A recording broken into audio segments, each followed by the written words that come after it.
to the 5th International Conference in Community Development, ICCD, 2023. By theme, Digital Transformation, Development of Science and Technology, in Improving Social Welfare. Online conference, November 14, 2023.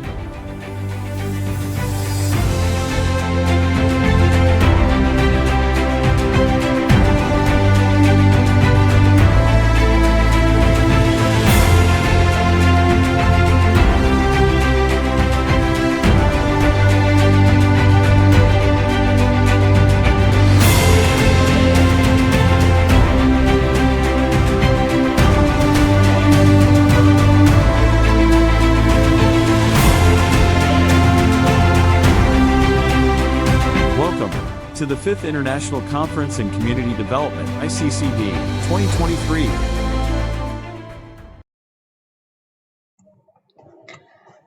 Okay, good afternoon, Bapak Ibu. Okay, before we start, and then while I'm telling about our session today, please rename your Zoom with the university and the full name, so to make me easier to find out which paper or which article that you're going to present. Okay, thank you. And welcome to the room 1 of parallel session of the 5th International Conference and Community Development. Welcome, Bapak Ibu. This parallel room topic is sustainable tourism, creative economy, and quality education. So may I introduce myself? I am Dr. Amia Luthfia from Communication Department, Binus University. I'm glad to see you all here, and I am your moderator today. And Mr. Cahyono, together with me, will manage our session today.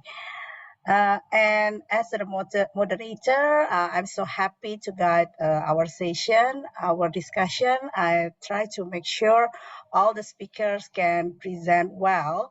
Then before we start, I will tell the rules from the committee for our session. Hopefully all the presenters will come up on time this time. So because we are going to take the photo sessions before we start the presentations, or maybe hopefully all the presenters will stay until finish all the session. If not complete yet in the first, in the beginning, we can take the second photo session at the end of the full sessions. And then the time management is like this. Because we should finish all presentations on 3:30 p.m., then all the speaker will have a strict 7 minutes time slot. So hopefully all the video presentation is less than 7 minutes. So because we can finish all the session on time. We have 19 presenters here, but I see there are 2 presenters haven't give us the video link. Oh, okay, 1 presenters might be because another one is Ibu Watriningsih has sent the video link to Pak Eko, might be. So I will prioritize the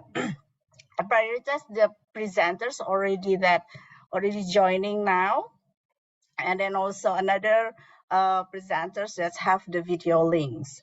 So after that, the presenters that haven't sent the video link will present live at the end of after all other presenters have presents. And please, the presenters that the video is showing, turn on the camera so other audience can see that this is your video is showing. Then another thing about the questions and answer sessions, the question and answer session will be pulled after 5 presentations.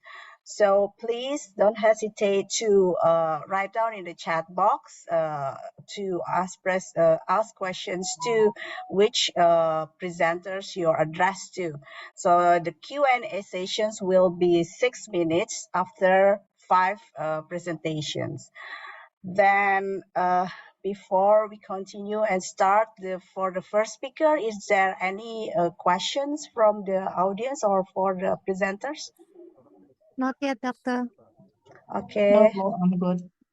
Okay, thank you, Ibu Tulus and Ibu Dewi. Ibu Watriningsih. Okay. So thank you for the attention. Now is our time to hear from the first speaker. We invite the first speaker is Ibu Yudhistya Ayu Kusumawati from Bina Nusantara University with the title paper, Increasing Human Capacity in Optimizing the Marketing of Tourism Products in the Edelweiss Farmer Groups, WONOKITRI Village Pasuruan. And then for the second presenter, please be prepared. It should be Pak Jajat SUDRAJAT. Is Pak Jajat SUDRAJAT is here? Oh, okay. Might be the second presenter will be Ibu Tamara. Yeah, with the paper title Rawa Belong Flower Market Revitalization into DKI Jakarta Tourist Destination. So both the presenters about flowers, I think. So please, Ibu Yudhistya can start the presentation. Maybe Pak Eko can start on the video for us.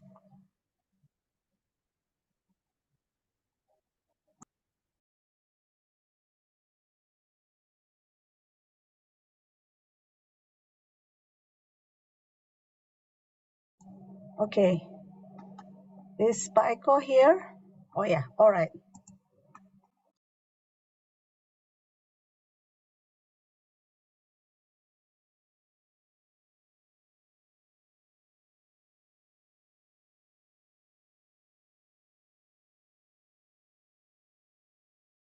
Sorry, there's no sound.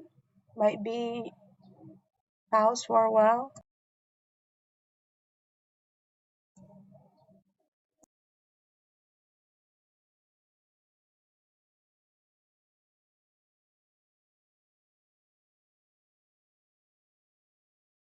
Michael, maybe you stop share for a while and pause, then share with the sound.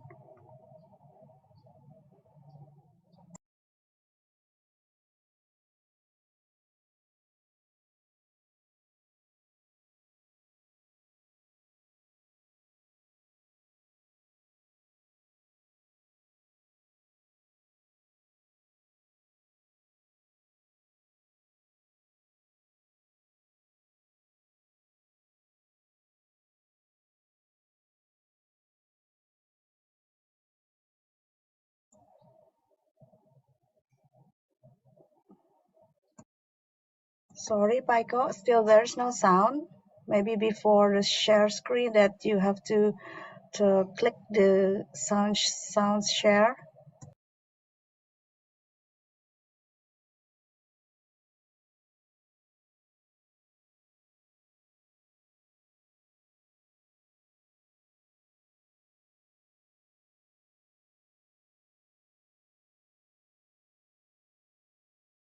Please stop share first, might be.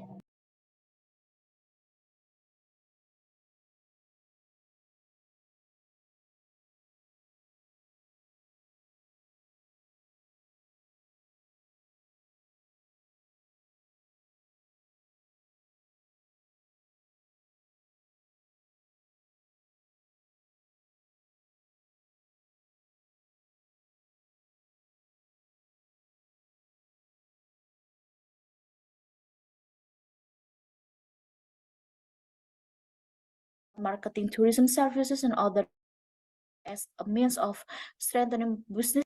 Today I would like to share about my research.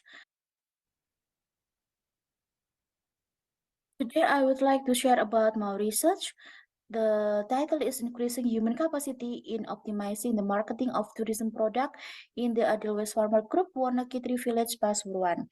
With me, Yudhistya Ayu as leader, and my teams, there are Mr. Faisal Himi Maulida, Mr. Amaldiki Febriantono, and also Ms. Anindya Widita. The content is include introduction, problem and solution, methods, and also outcomes and target.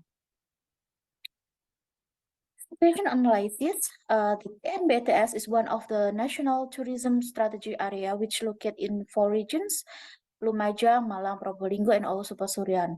They can see with area of more than 50 hectares and has a stunning natural landscape.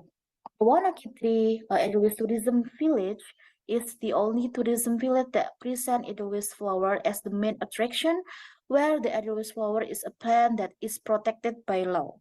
But the management group has obtained official permission to cultivate it. The Edelweiss flower is also closely related to the culture of the people of WONOKITRI village or Tengger tribe because this flower is a sacred flower that is used for several traditional ceremonies in the WONOKITRI village community. WONOKITRI village, which is increasingly developed and has a strategic location because it is the furthest village before the NBTS in the Pasuruan Regency. WONOKITRI village has not forgotten its identity as a traditional village. There is a belief that a foreigner will come will slowly erode their culture, so that is still prohibited. Edelweiss Tourism Village, there are 2 reasons above culture and conservation are the background to the formation of the Edelweiss Tourism Village, which apparently attract people outside WONOKITRI village to visit, and until now it has become one of tourist destination in WONOKITRI village. Apart from providing exotic natural panorama, visiting tourism can also get educational about Edelweiss cultivation, so they can better appreciate how important it is to preserve the Edelweiss flower. Problem and solution. There are 4 problems. The first one is strengthening business motivation. Lack of understanding about marketing tourism services and other tourism product as a means of strengthening business motivation. The second one, social media optimization, not yet making optimal use of social media platform such as Instagram and YouTube. The third one is tourism product diversification. There is no diversification of tourism product services in developing local tourism. And the last one is the digital marketing. The partner do not yet understand the importance of social media in marketing tourism services or product using application or website. So the proposed solution about strengthening business motivation, we will have a workshop on the potential for marketing tourism services and other tourism products to strengthen business motivation. In social media optimization, we have a workshop and counseling regarding social media platforms such as Instagram and YouTube, training to create Instagram feed account, feed content, caption, and a hashtag, and well as video reels on the Instagram platform and video profiles on YouTube. Related with tourism product diversification, we will have a workshop on the importance of diversifying tourism product in developing local tourism, for example, by creating tour package. And training in making product design for souvenir, typically for Edelweiss Tourism Village, for example, souvenir product. And the last one, related with digital marketing, we have workshop and counseling regarding the importance of social media in marketing tourism service or product using application or website, and training to promote tourism service through social media platform. The methods is a lecture and discussion methods about potential for marketing tourism service and other tourism product and as strengthening business motivation, the importance of diversifying tourism product or service in developing local tourism, counseling regarding social media platforms such as Instagram and YouTube, and the last one, counseling regarding the importance of social media in marketing tourism service product using application or website. And also the training methods about promote tourism service through social media, making product design for souvenir typical of the Edelweiss Tourism Village, and also tourism service marketing training such as using application and website. The outcome and target is we have society empowerment, strengthening partner human resource through mentoring training activities, and then we have publication in national journal with IESSN or the next sample. Publication also in mass media, video activity implementation uploaded on the Bina's YouTube channel, and also intellectual property, right, in form of information system, visual merchandise work. The output is paper submitted to ICCD to 2023, and also we have videos, activity, and this is the social media content and merchandise. The last one is website. Edelweiss promo menabur benih, Edelweiss menuai cinta yang abadi. Thank you so much for your attention. Okay, thank you. Let's give applause to Ibu Yudhistya for a nice presentation and about the flowers. Hopefully we can see the website then, and then I think the social media content and also interesting. Okay, then anyone who wants to ask questions that pulled first until other presentations can show their presentations. Okay, thank you, Ibu Yudhistya. Yes, Ibu Dewi Tamara. Okay, thank you, Ibu Amia. Bu Yudi, this is very interesting study for Edelweiss Village. Yeah. Just can you share with us, Bu, how is the acceptance of the villagers when you all do the study, Bu? Thank you so much, Bu Dewi Tamara, for the questions.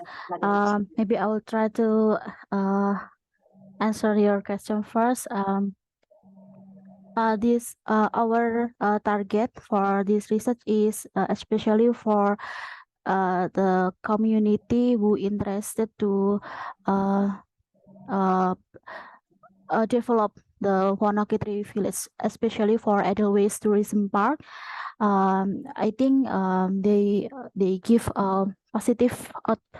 positive feedbacks for us to develop their social media content, and I think because they before we give the workshop, they didn't understand about how to produce the social media content, so they're very happy, and they very give us the positive feedback for the output of this research, and hopefully it will be implemented further in their social media. Okay, I will just suggestion, Bu, you can add into the paper later, ya, Bu, ya, maybe for the feedback of the villagers, whether it is I don't know, small survey or small interview, maybe you can add as a result of your paper. Thank you, Bu. You did very interesting. Thank you, Bu. Thank you, Bu Dewi. Actually, this research is still in prototype version. Thank you for your suggestion, Bu Dewi. Okay, thank you, Ibu Dewi and Ibu Yudhistya. Then for other questions, we hold on for a while. Other name maybe next presenter after 5 presenters. If you don't mind, you just write down first in the chat box if you have questions, and then mention the question addressed to. Okay, then the next presenter is Ibu Dr. Dewi Tamara. Please, Pak Eko, to show a video of Ibu Dewi Tamara. The title is RAWA Belong Flower Market Revitalization into DKI Jakarta Tourist Destination. Ibu Dewi Tamara from Bina Nusantara University. Okay. The video can show now.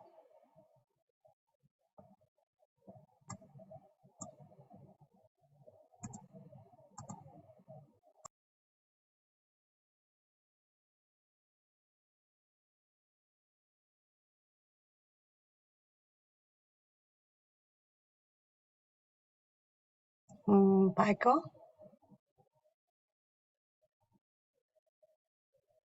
Yes, thank you. My name is Dewi Tamara, and send our paper with title "With the Rawa Belong Flower Market Revitalization into DKI Jakarta Tourist Destination." This paper is happened because of the grant provided by BINUS Community Development Program 2023. Beside me, there is Ibu Pansri Heriati, Ibu Retno Dewanti, Ibu Ina Agustini Morwani, Ibu Anita Maharani, Ibu Anak Agung Ayu Wulandari, and Ibu Yuliana, who also contribute to this community development program.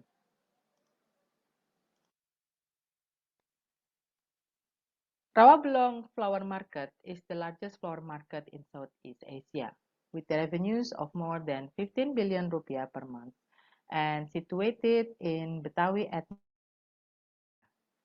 the mayor of West Jakarta has stated that Rawabelong Flower Market will become a tourist attraction that needs to be developed in stages.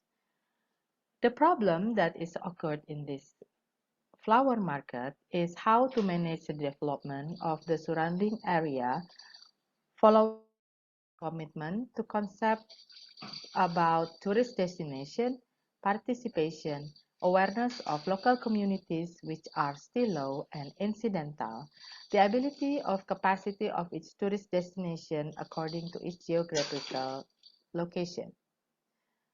The local conditions, economy, and culture also are difficult to manage. Stakeholder participation and contribution are not yet optimal in developing this tourist destination.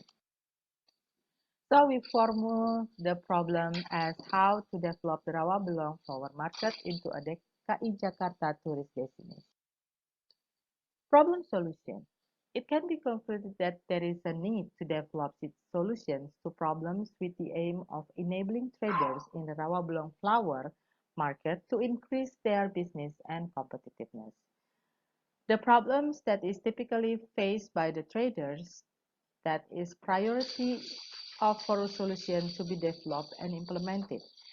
For example, the problem of digital marketing so that promotion can be more effective, and also how to build partnership with the hotels or with the government institution, which are an important segment for the cut flower industry to increasing the branding of Rawabelong flower market.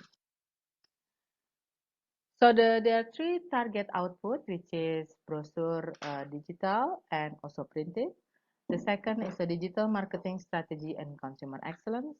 And the third one is how to increase the attractiveness of market by painting the fence. So the implementation program was carried out through discussion of the management of the Rawabelong flower market through Zoom meetings and also WhatsApp group. The first activity is to analyze the needs required by the partner. So we propose community service at Bina Nusantara University, Syahdan Campus with an approach to provide training and mentoring on digital marketing and consumer excellence, as well as creating flower exhibition and short flower arranging course, as well as carrying out the physical improvements, for example, painting with the new color of the fence of Rawabelong Market Building. The result and discussion. The arrangements of shops and trader stalls at the flower market is started to beginning to create a colorful and stunning atmosphere, while facilitating efficient trade transactions. These settings play an important role in creating a unique experience for visitors and help merchants in showcasing and selling their products. The training required consists of marketing and branding, digital promotion, shop arrangements and layout training, financial management and accounting basics, merchants good sales skills, entrepreneurship training and business plans, and also technology and e-commerce training. So we measure the impact of the empowerment this program carried out by simple instrument or survey, which is this questionnaire is distributed in October, and this is 3 months after all training and mentoring topics were provided, and the aim is participant already having the experience of the effects or influence of the training and mentoring provided. This is the descriptive statistic from 12 respondents that follow all the training consecutively. They are mostly florists. 23 respondent profile, and most of them are florists, and they are willing to fill in our survey. This is a table 4.2. There is a questionnaire statement, and we see they are very varied from agree to very agree. For example, to question number 1, participants decide how to apply training to the business. It's getting a positive responses, and also participants can serve customer better after attending trainer, also have positive response. Conclusion. So the RAWA Belong Flower Market is enchanting blend of natural beauty and cultural heritage. Through its long history, distinctive market culture and structure, various types of flowers and ornamental plants on offer, maintaining a balance between humans and nature. And this market is not just place for buying, and also for where uh,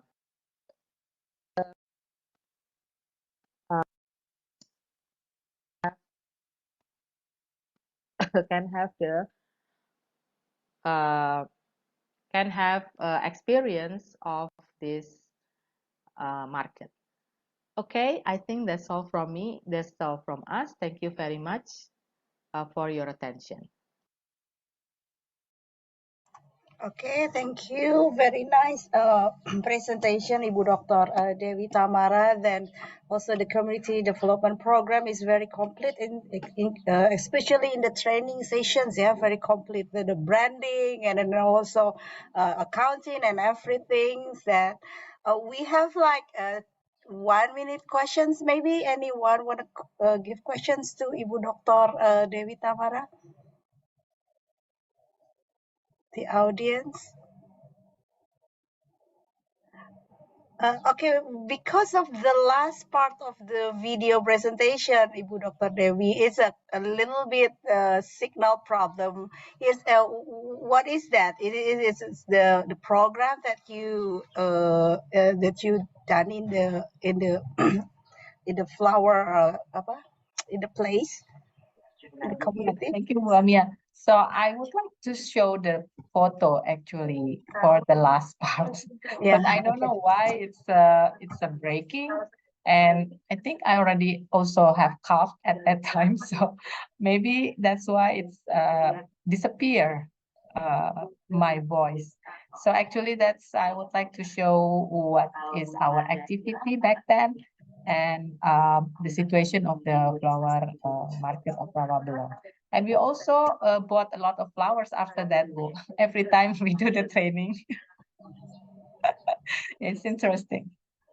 Yeah, it's interesting also, and also I like to see the physical improvement. It's a painting and then building the fence. I think it's a good thing also for the community, yeah, Ibu, yeah. So not only the training. Those are done by students who actually the collaboration between HTN students and also Kemanggisan. I think they're helping for the community development in painting the fence.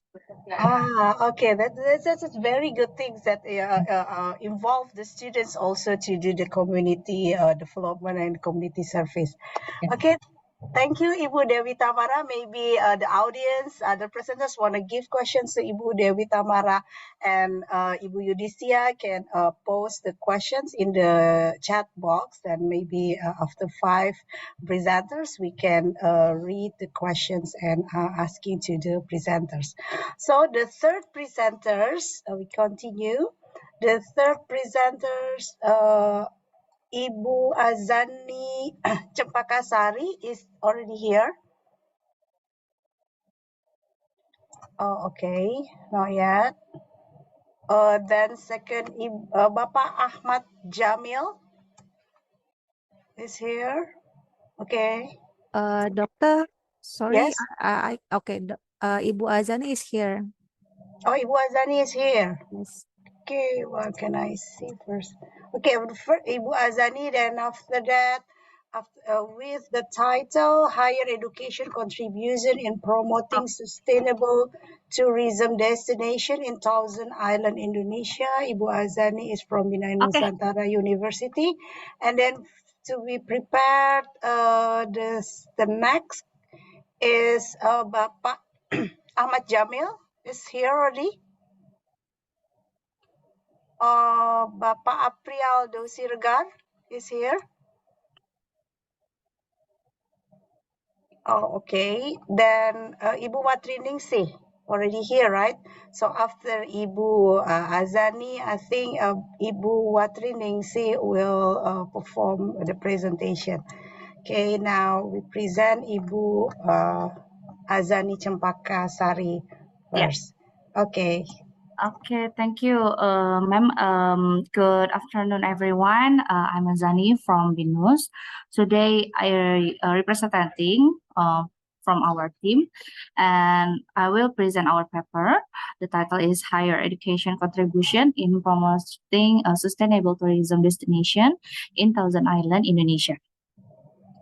Sorry, Ibu, that you're going to present live, or are we going to show your video? Oh, up to you. Is it good if present our video or live?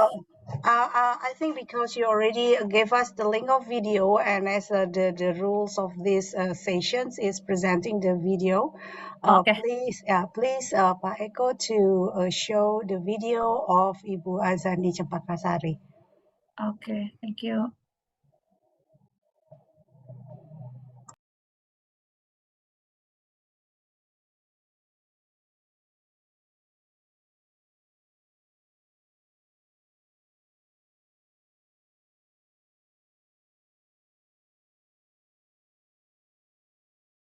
Our team to present our paper, and the title is about higher education contribution and promoting sustainable tourism destination in Thousand Island, Indonesia.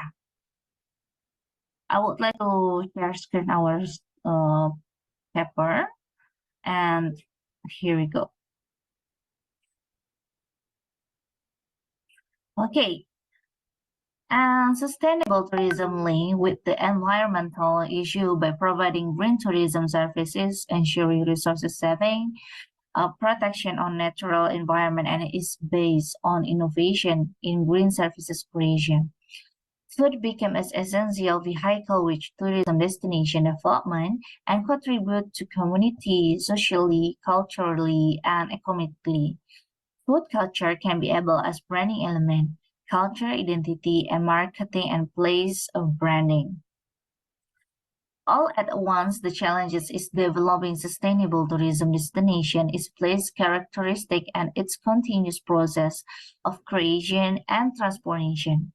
Therefore, it's necessary for a community to develop long-term engaged collaboration and participation for outsiders such as academic.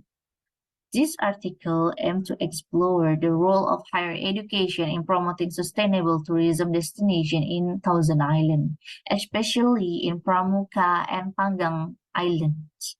Pramuka Islands tourism potential includes natural and man-made tourism attraction, culinary specialists, and souvenir, easy to access, complete facilities, as well as the support of the government and community in tourism development. In addition to working in the tourism sector, Pramuka Island residents also work as fishermen who produce variety of fish with limited processes such as breaker, salted fish, and dry fish. We have several methods. First, participating and action approach are used to facilitate knowledge transfer in creating sustainable tourism destination program. Through training of zero waste tourism destination branding, advanced fish processing, and introducing a website promo for branding. And the second one is training was held face-to-face in Rumah Literasi Hijau with 22 housewives as participants and 10 teenagers member of Karang Taruna of Panggang Island. The activity were held in 2 days at 28 until 29 October 2023. And the third one is the activity are under the program of Binus Bangun Desa with the tagline Empowering Society, Building Nation. And it's a second year implementation in Pramuka and Panggang Islands. Okay, we have two approach. The first approach is about zero waste tourism destination branding. One of element of sustainable tourism destination is waste management. Plastic waste are processing using pyrolysis technology with a convert biomass to an intermediate liquid product that can refine, drop in hydrocarbon, biofuels, oxygenate fuels, additive, and chemical replacement. Pyrolysis processing over as one of the tourism attraction that tourists or visitor that interest with the activity can be participate in the workshop organized by Rumah Literasi Hijau. First day, the team conducted training introduction branding strategy to promote zero waste tourism destination. And the training material focused to creating a campaign message to be implemented in the tourist destination. And the second one approach is about creating fish meatball and other popular fish snack. Yeah, first processing is very easy because it can be done by industry or houses and does not require high cost. Fish can be processed into various snacks such as cireng. Cireng is original West Java's food made from starch or crackers. The cireng is prospective as household business or industry from small, medium to mass production. The team also introducing the packaging of fried fish meatball or basreng, we call it basreng, and strategic promotion of the product. In the future, the activity projected to empower community in fish product diversification and become a value added of tourism activity. So the interview with the community representing of 9, the training of motivate them to the transformation of the perspective of tourism activity. The academic has several role in the developing sustainable tourism destination. The beneficiary take an advantage from the university include facilitate community in building, share horizon between different stakeholders in case of Pramuka and Panggang Island. They can identify the new stakeholder of the tourism program, making more credible with their local network and foster the self-confidence in developing local potential for the common good. The training activity is promoting sustainable tourism destination in Thousand Island District, shown that the trust among the higher education and community is the essential element for long-term collaboration. So the conclusion, the engagement between higher education and community in Thousand Island District April pivotal in terms of exploring new ideas and innovation in creating new market and customer exploitation the existing natural resources in positive way for sustainability. Community participation in every stage of community transformation is essential to ensure the consistency on considering the context depend on to environmental, social, and economic issue. I think that's all for our team. Thank you. Yeah, thank you, Ibu Azani. Maybe we have 1 or 2 minutes for our audience. Want to ask to Ibu Azani. It is very interesting presentation about the zero waste tourism destination branding and also the fish snack. Yes. Yes, of course. Is there any questions first? Okay.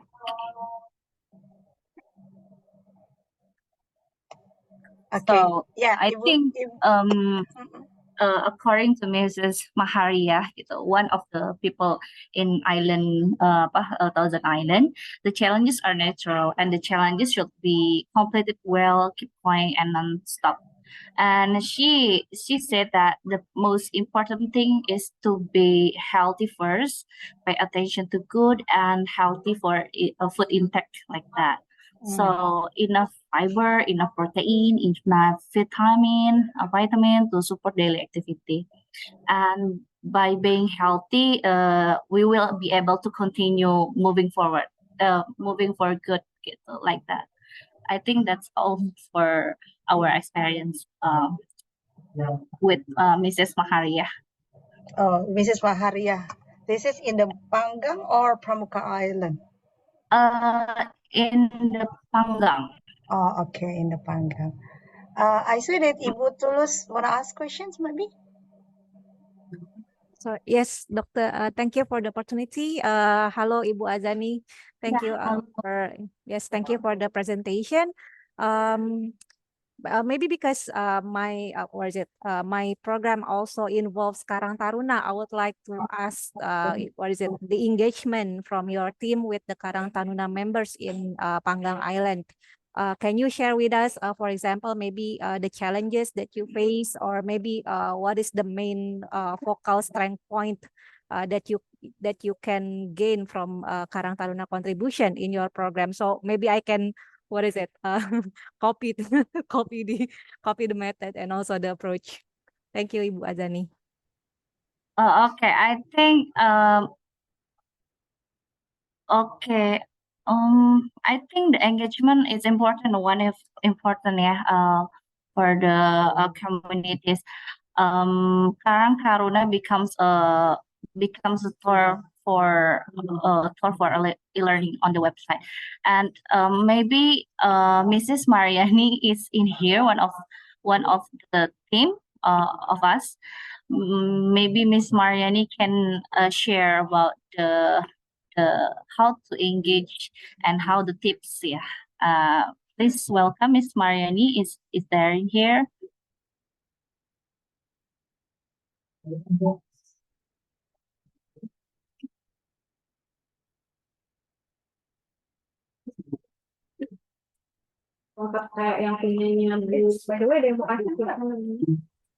Yeah.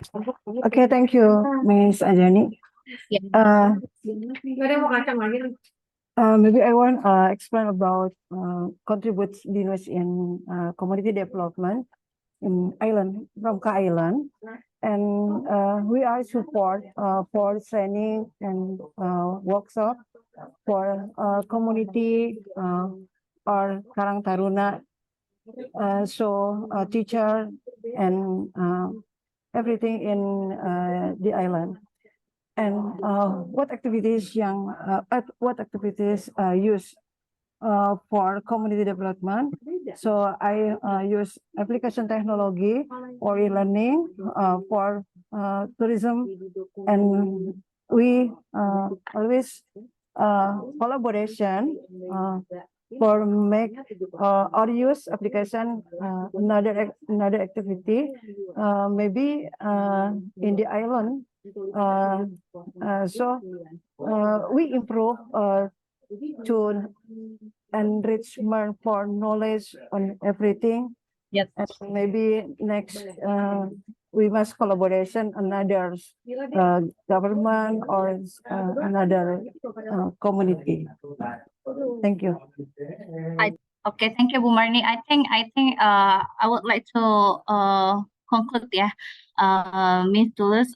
So I think we must have sustainable programs such as mentoring, learning programs provided to the community there, which can be a way for us to continue to maintain the collaboration engagement. I think that's all.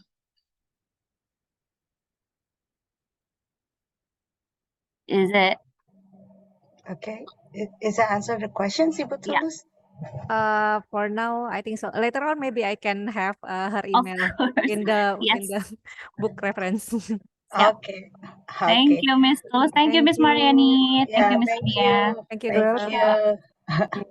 Okay, then the next presenter The next presenter is Ibu Watriningsih from Usopo University with the title PKM, Encouraging the Attractiveness of Morotai in the Management of Historical and Bahar Tourism Destination in Tanjung Dehegile Village. Wow, I think this is very interesting. Then please, Pak Eko, to show the video presentation of Ibu Watriningsih.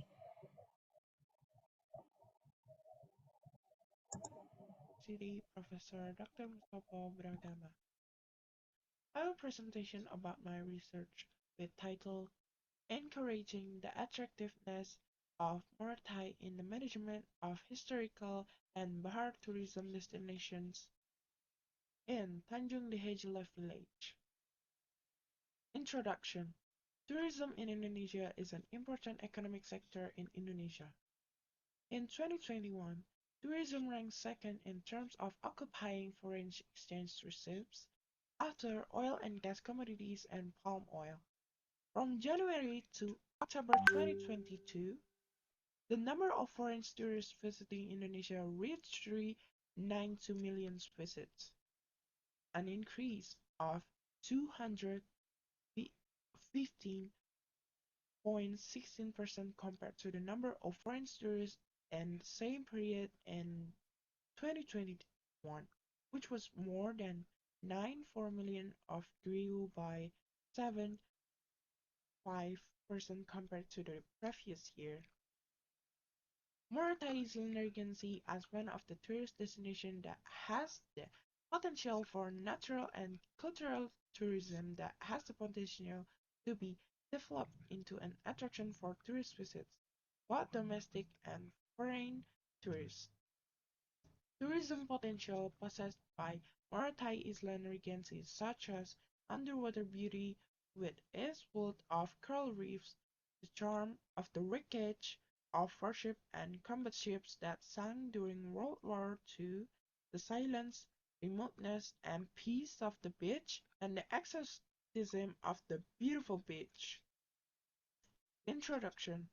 Based on the above, it is necessary to have policies that must be taken by the government and related stakeholders to find out the internal and external factors in it so that they can formulate tourism development programs on Morotai Island, especially marine tourism.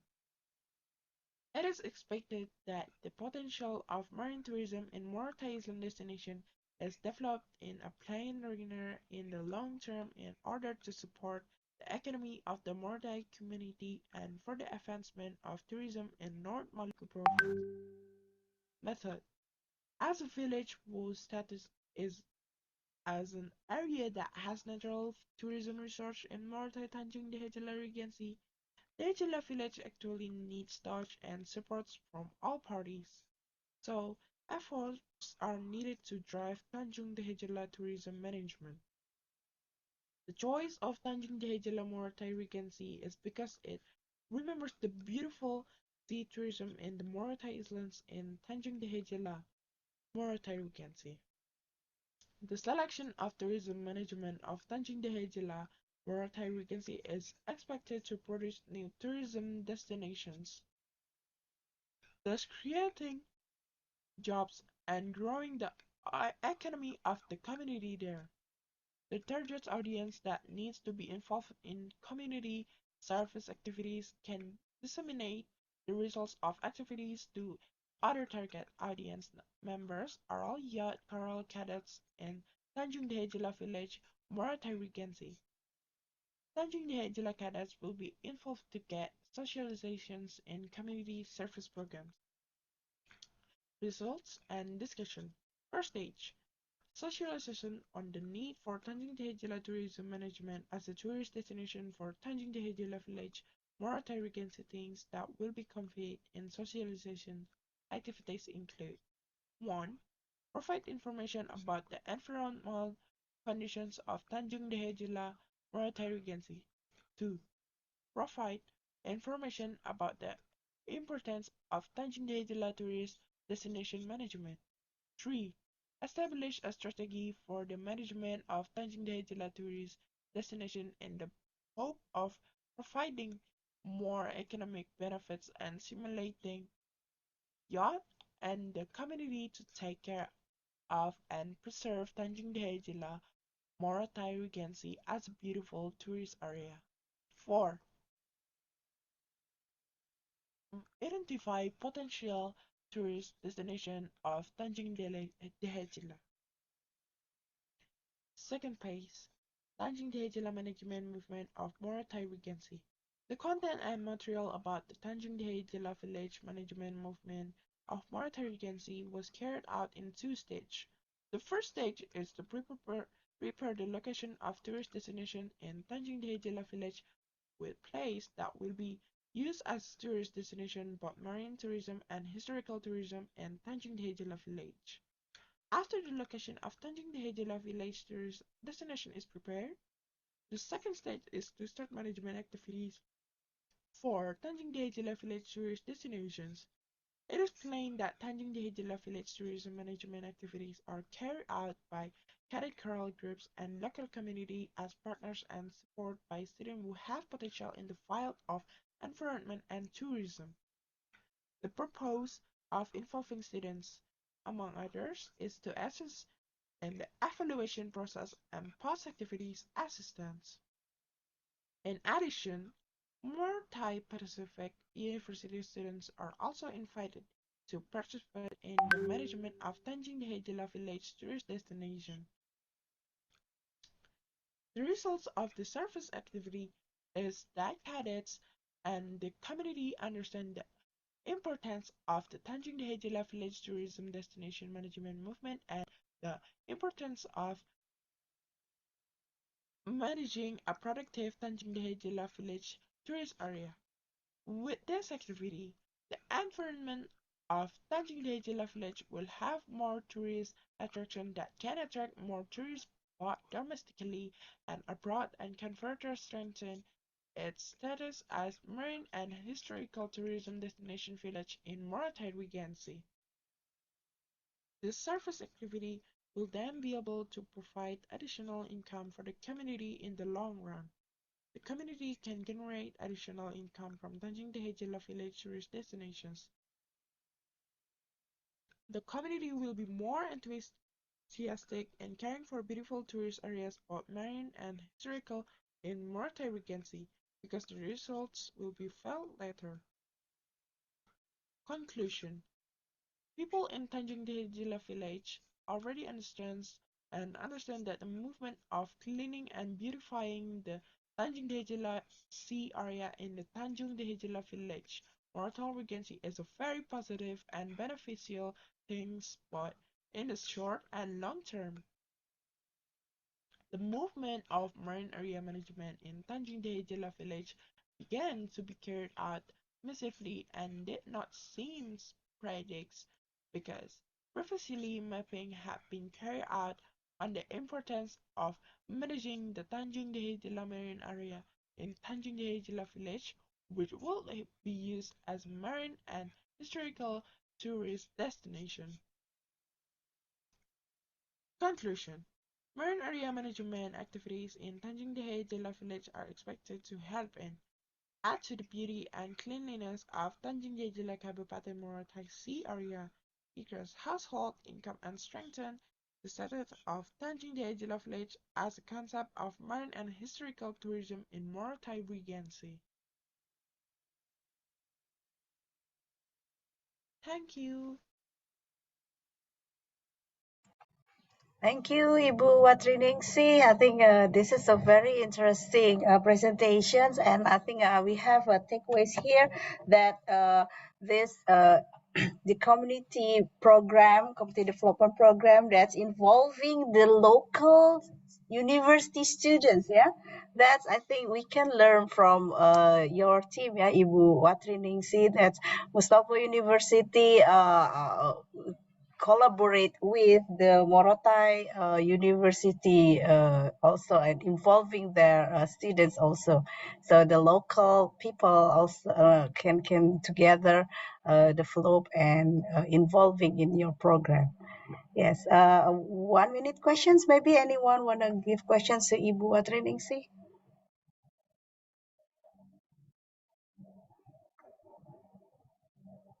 Okay, if there is no questions, then maybe the next session after this, the next presenters, we have special Q&A questions. Yeah, Ibu Watriningsih. Thank you very much to Ibu Watriningsih. So the next presenter is Ibu Enikardi Wiyati from Mustafa University with the paper title Communication Networks and its Implementation in Developing Tourism in Banyuwangi.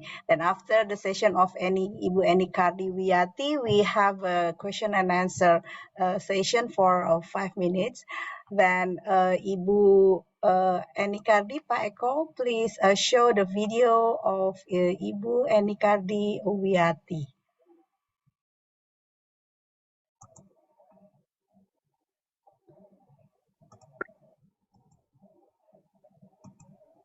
Assalamualaikum warahmatullahi wabarakatuh.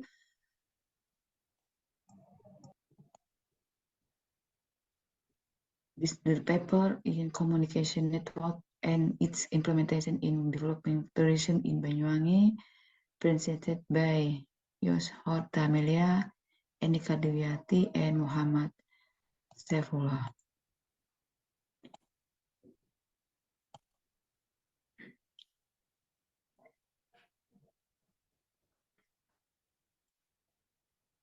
The problem and statement this article, currently tourism is a prima donna in increasing regional original income. This is, of course, supported by natural potential of the region's tourism activity or activity that can bring benefits and profit to both the local government and surrounding community in Banyuwangi Regency.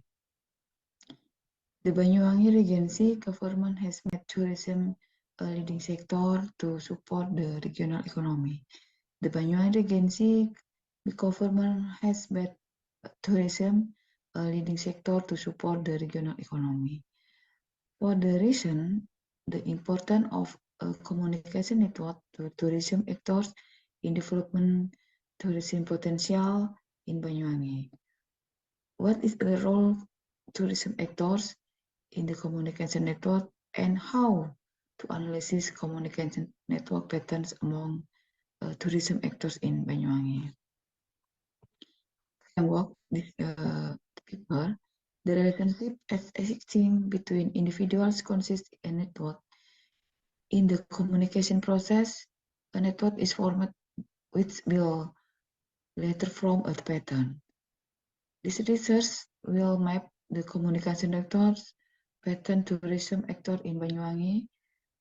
Then the analysis different between these two types network. This communication network analysis, resource methods for identification, communication structure in system, where data relation to communication, how are analyzing use type of interpersonal relation as a unit. Communication networks are regular patterns in interpersonal contact that can be identification change for information. The method of article, this is research use qualitative analysis about how the communication network in the tourism communication in Banyuwangi Regency support and promotion tourism.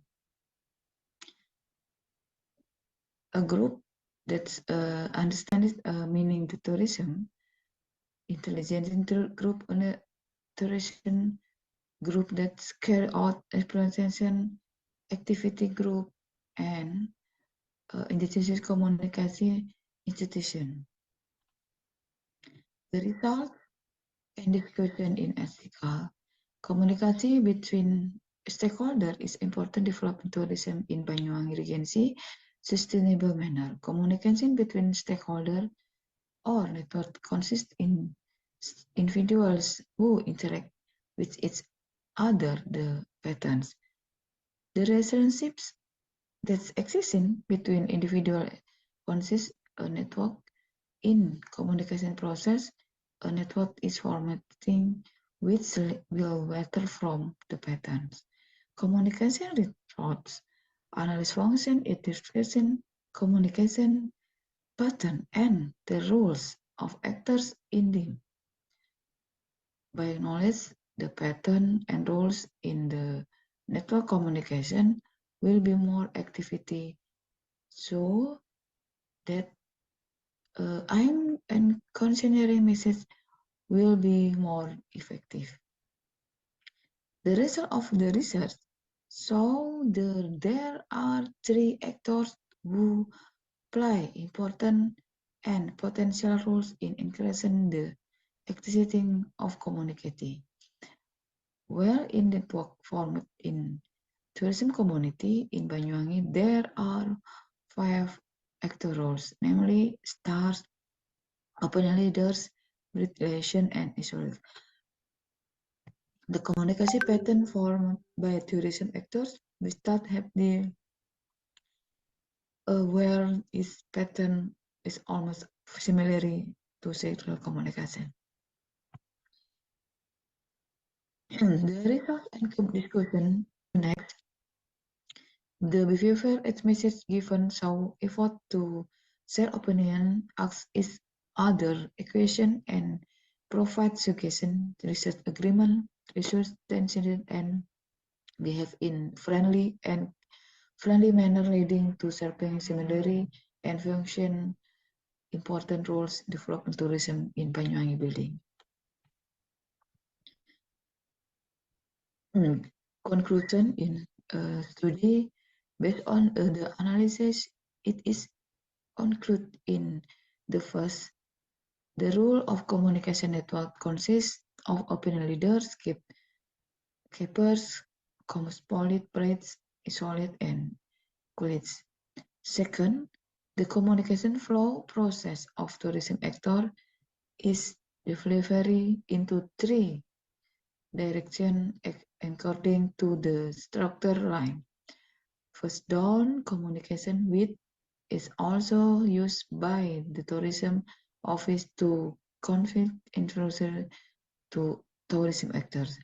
Second, upward communication to convey the effort to make development tourism in addition to the problem that need help.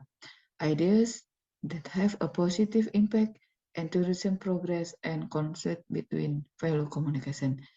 And third, horizontal communication, namely change ideas between tourism actors, sharing information between communication. Thank you for presented in article about communication network and this implementation in development tourism in Banyuwangi. Thank you. Okay, thank you very much, Ibu Eni Kardi. So we open the question and answer session. So we have like maximum 5 minutes. So all the audience who wants to ask questions to 5 presenters here, Ibu Yudhistya, Dr. Dewi Tamara, Ibu Azani Cepakasari, Ibu Matriningsi, and Ibu Eni Kardi Wiyati. Then let me check here. Is there any question in the chat box? Okay, not yet.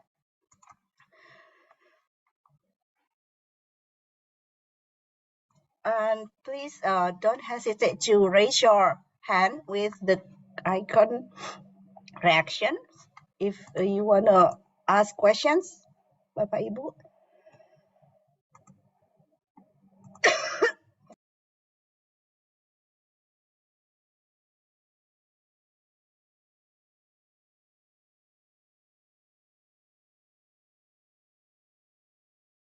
Oh, okay. If there is no questions, then can we continue to the next presenters?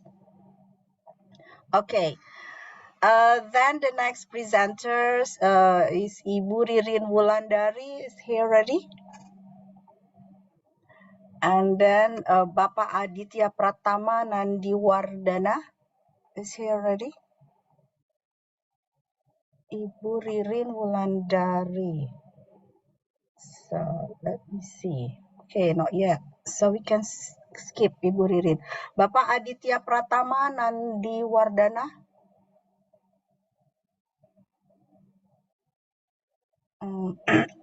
Okay.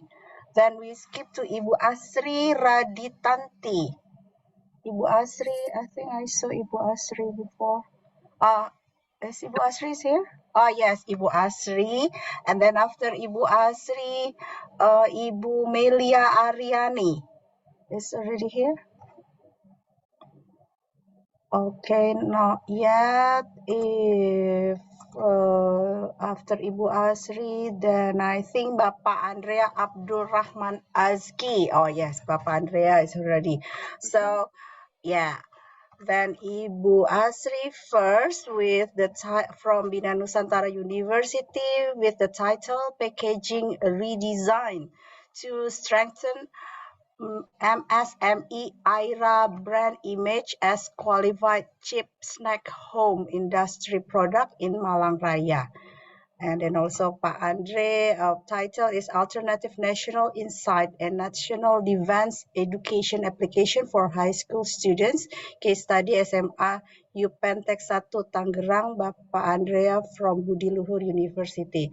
So let's see, let's show Ibu Asri Raditanti a video. Then after that, Bapak Andrea.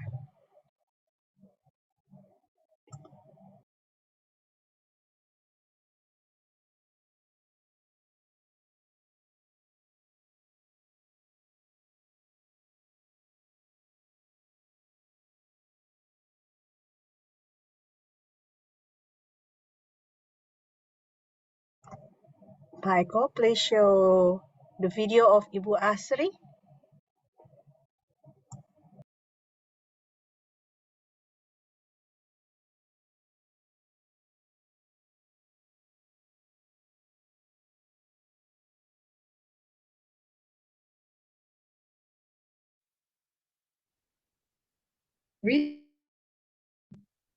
Thank you for the opportunity. First of all, allow me to introduce myself.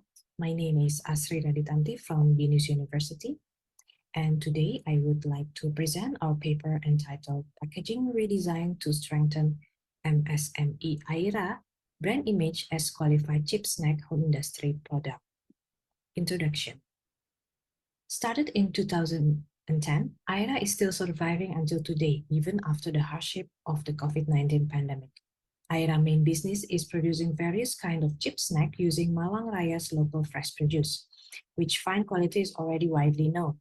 One of the best sellers are the crispy and tasty potato chips made from one of the best types of potatoes grown in the fertile land of Malang Raya. Another IRA specialty is that they are only using natural ingredients, no chemical involved for processing nor seasoning. They also have a special coating technique so the chips remains crunchy, not sticky even covered by seasoning. Problem, identifications, and proposed solutions. Our team discovered that public still has less awareness about IRA specialty, while IRA themselves have a vision to be known nationally as a qualified industry. On the other hand, one important effective media for branding is packaging. But IRA's product packaging itself had not treated optimally yet. Therefore, our proposed solution is to carry out an assistance program for IRA's packaging redesign to improve their branding. Packaging design as part of MSME branding. Klimchuk and Sandra in 2007 stated that packaging is a creative design work that combines shapes, materials, colors, images, typography, and design elements, which includes product information so that it can be marketed. while Julian in 2014 mentions some packaging's function regarding to branding and marketing. AMCA in 2021 stated that visual elements on packaging need to be managed creatively so that the packaging looks attractive to help building brand image. And these are the 7 visual elements of packaging stated by AMCA that must be managed creatively. Ramadina and Mugiono in 2022 told that attractive product packaging greatly influences consumers' purchasing decisions. AIRA packaging redesign process. Our team implemented the design process by Lapton, which included 3 stages. First, defining the problem, second, getting ideas, and third, creating form. On the first stage, we did a visual analysis on AIRA's existing packaging. There are 4 packaging, and we implemented a matrix column and put the 7 visual elements mentioned by AMCA to be the indicator. And we found out that in general, visual elements on all the packaging design have not been arranged optimally aesthetically to meet the principles of packaging design. Existing packaging designs have not optimally shown the product quality and brand competency. Design system between each variant's packaging have not been applied well, thus made each variant look separated from different producers. This condition definitely would disrupt efforts in forming a strong brand image. The second stage was getting ideas. We made a creative concept for the redesign package, and first of all, we decided who will be the target audience. Target audience of this project are women, aged 22 till 27 years, appreciating qualified local products and wouldn't mind spending more money to get those qualified quality products. Overall, the tone and manner applied on the creative concept is young, fresh, exclusive. Young is to represent the youthful spirit of the target audience, fresh to represent the quality fresh ingredients used in AIRA products, and exclusive to represent AIRA as a qualified product. The third stage is creating form. This is the stage where we made a prototype of the packaging. So these are the final redesigns packaging for AIRA. First of all, the bestseller, which is the keripik kentang original. As you see, this is the front and the back side of the packaging. We still implement the green color, but we change the photography and the typeface and also the label. The same layout was applied on the other packaging, but we use different colors. The colors were decided after the flavor and the variant. This is the third one, and this is the fourth. Conclusion. So packaging design should not only be aesthetic, but also communicative in representing the product's brand image. Aesthetically in helping the product becomes more visible, thus has a greater selling power, while communicatively representing the product quality and brand competency. Packaging design that applies a system of visual elements, both in shapes and placement, and then applied consistently between product variants within one brand will strengthen the brand image. Consumers will see a consistent visual style between variants, making the product more visible.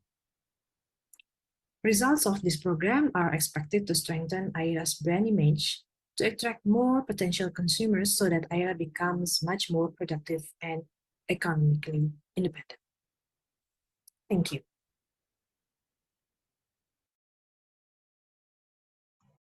Yes, thank you. Very nice, beautiful design. That stimulate my appetite, especially with the chocolate chips. Yeah. Any questions from the audience, other presenters? I think this is a very interesting about packaging. Or else, may I ask questions to Ibu Asri?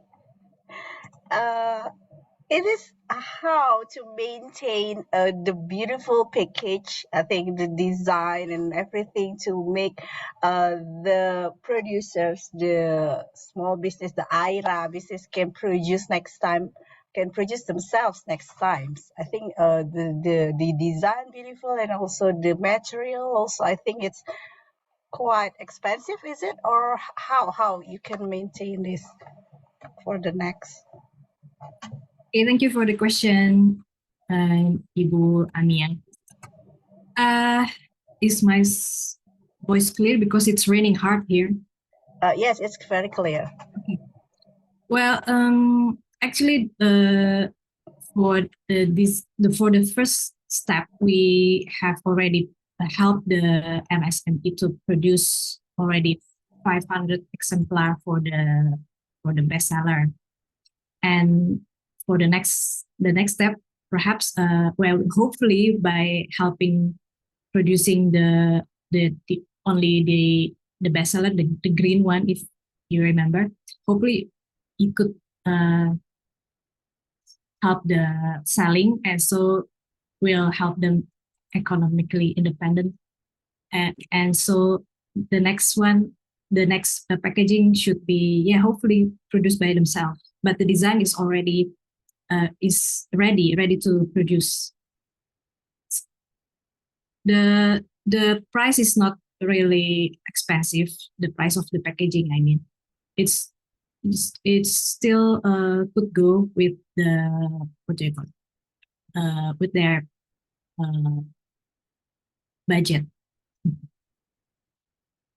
Okay, thank you, Ibu Asri. Hopefully they can produce themselves locally, yeah, the material. And I said the design is beautiful already. I think it's also eye-catching and also stimulate the appetite to buy the chips. Thank you, Ibu Asri. Is there any questions to Ibu Asri? Okay, then can we continue to the next presenters? Thank you, Ibu Asri. Yes, the next presenters is Bapak Andrea Abdul Rahman Aski with the title Alternative National Insight and National Defense Education Application for High School Students, Case Study SMA Yupentek 1 Tangerang, Bapak Andrea from Budi Luhur University. Please, Pak Eko, to present, to show the video. Thank you.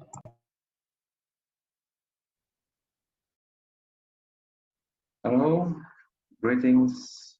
Assalamualaikum. The ICCD 2023, the Conference on Community Development. Please let me introduce myself. My name is Andrea Abdurrahman Aski. I am from Budi Luhur University from International Relations Program. I'm here to present my community development. Let me share the screen first.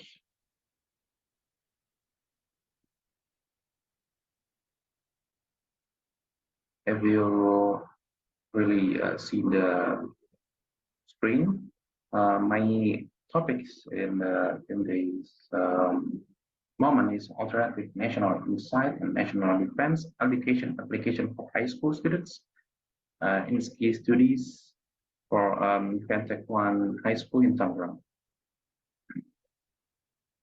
I have 5 points here. The first one is national insight and national defense. This for introductions. Indonesia believe that national defense are more than just one physical defense of the state against external threats. Defending the state will involve efforts to increase nationalism, patriotism's an active role in advancing nation and state. The hand is we must know about nationalisms, the importance of nationalisms. Everyone needs to understand that nationalisms is a sense of belonging and unity that comes from understanding the importance of togetherness among different elements within a nation.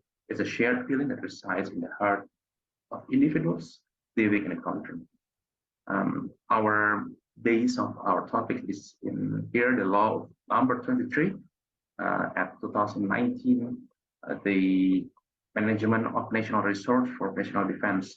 This law is preceded by the Indonesian government regulation number 3, 2021. Inside of that, there's a national actions kind of a program from the government to conduct the national defense and national insight program to all of the communities, high school students, college students in all levels, especially the civil servant. Our focus in the Ipantek 1 High School, Tangerang. This high school is aimed to equip students with knowledge and understanding of national defense and encourage them to play an active role in advancing national and states. Lastly, is the last point is nationalism for youngsters in high schools. Implementation of our program, our studies in national defense education for youth in high school as a support program for the management of national resource and for national defense. We have methods here to do our to conduct our research, which is presentations, forum group discussions, workshop, and tutorials. In the presentation of national insight and awareness, we do it in a big class. We have participants, students from the high schools, 600 students, 300 from the sophomore, the first year class, the class 10th grade, and another 300 is from the final year, the 12th grade. Our workshop is doing in indoor and outdoor by the team of facilitators that we invite from the Ministry of Defense of Indonesia. The facilitators is really needed to conduct the specific role as the facilitators, and also they become tutors for the law in the PSDN, or let's say the resource management for national defense, and is accompanied by a team of teachers. And lastly is how to perform national defense within student capacity using brainstorming in a session in class, and FGD by facilitators with a school teacher.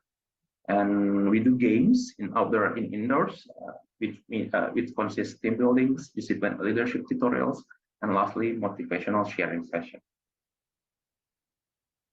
Here's the pictures for our material induction sessions. There's me in the middle. Left is for the education, sex educations, digital literacy.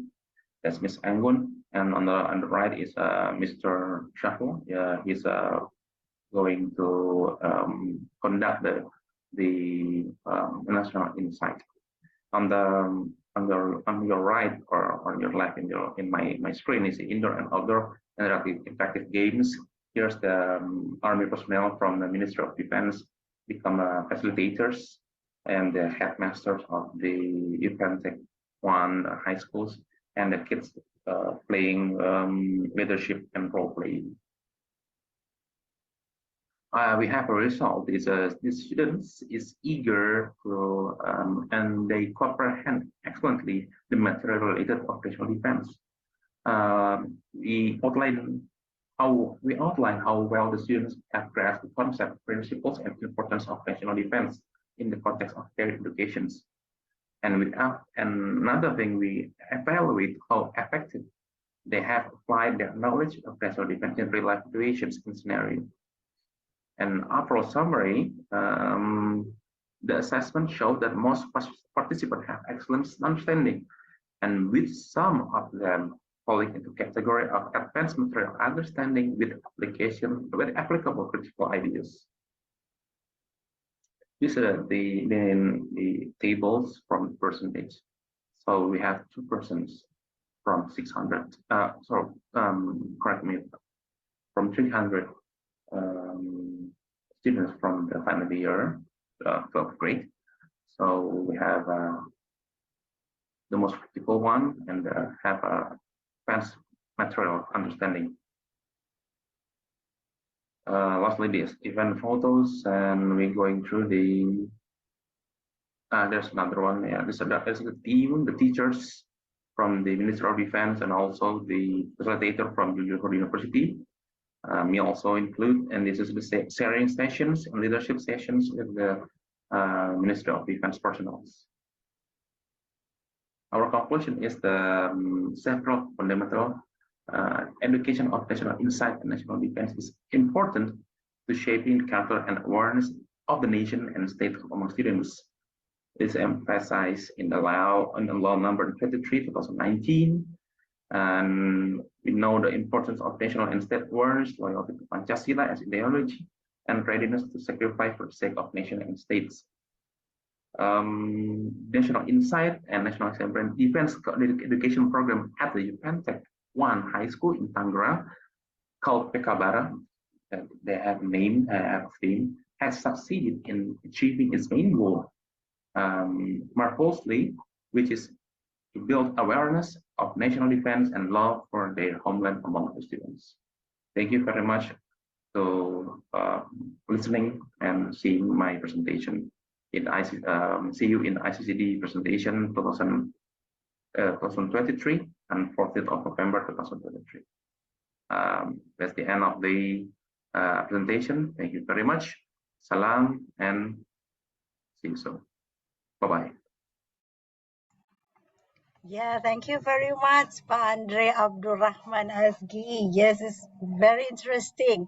It's about national defense, nationalism, that while the social media expose other cultures very massively, and then also now we need to know, I mean, whether the young generation still have the sense of nationalisms and to defend their nationality and their nation country.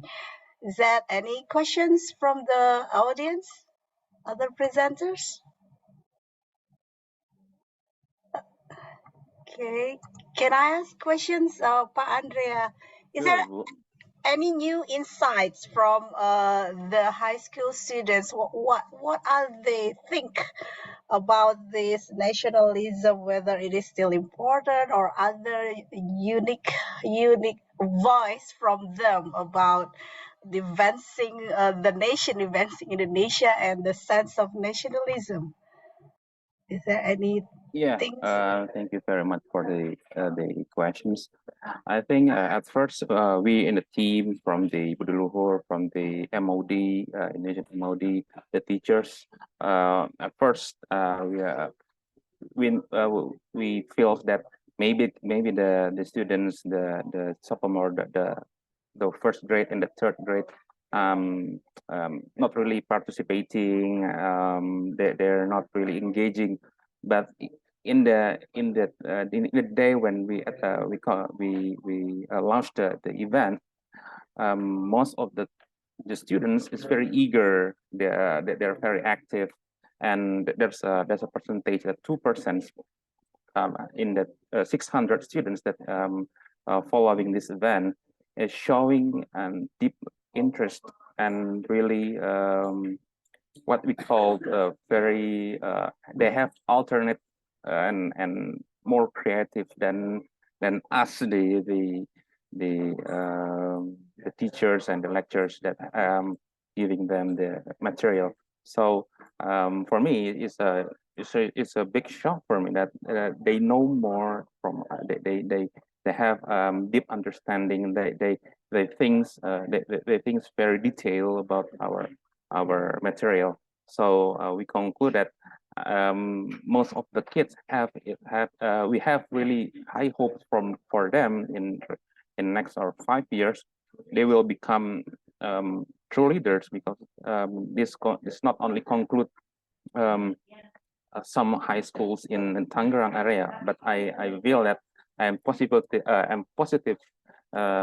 thinking in my head, in the team also, that I mean most of these students really eager to know and have a deeper understanding about nationalism.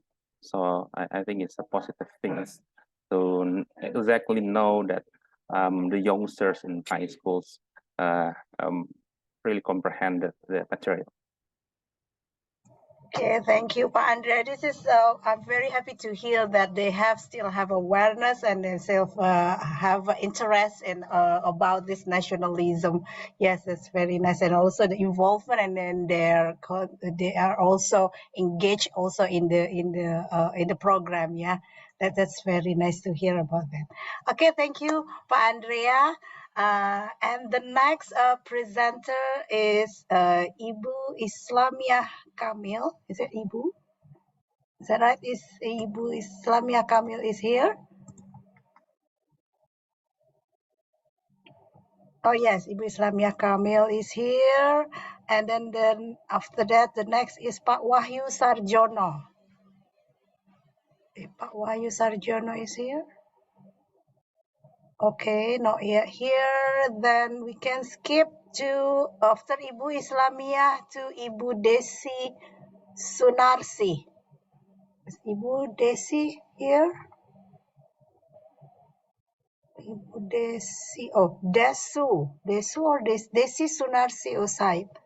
Okay, now we're going to show the video presentation of Ibu Islamiyah Kamil with the title Sharia Financial Literacy Education for the Community in East Ciputat District, South Tangerang. Ibu Islamia is from Mustopo University, and the next presenters is Ibu Desi Sunarsi from Sahid University with the title Business Opportunities and Arrangements of Legal Document in Licensing Towards Economic Recovery Post-Disaster. So now we'll listen and see the video of Ibu Islamiyah Kamil. Please, Pak Eko, to show the video of Ibu Islamiyah Kamil. Thank you.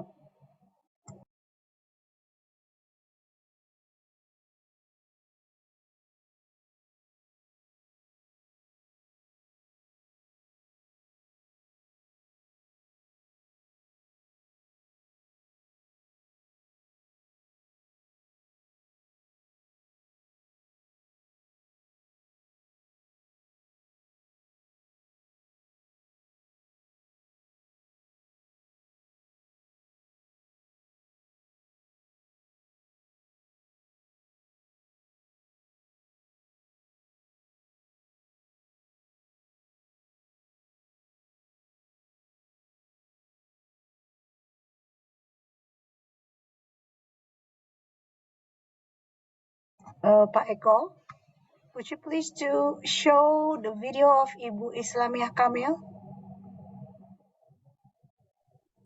Yes, thank you. Oh, Ibu, are you going to, Pak Eko, do you have the video of Ibu Islamiyah Kamil?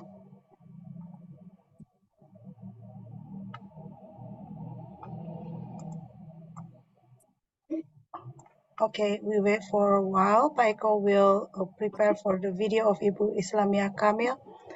And for other presenters, while we're waiting for the video, you can fill in the attendance form that is posted in the chat box. Pak Eko, okay.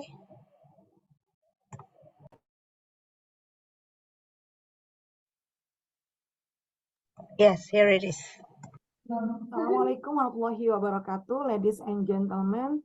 We present to paper for the title Sharia Financial Literacy Education for the Community in East Ciputat District, South Tangerang. Yeah, with our friends Yudhistya Ayu Hendi Prihanto, and Selviani.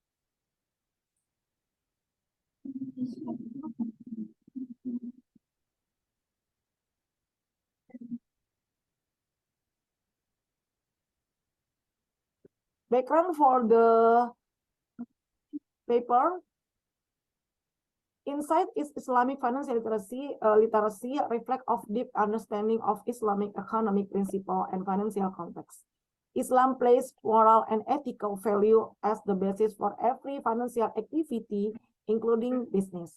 Therefore, understanding the concept of Sharia finance is very important for Muslim business people. The importance of this understanding can be described in several aspects. First, Islamic finance promotes justice and sustainability. Financial principle avoid the practice of usury or interest, excessive speculation, and activities that are detrimental to society.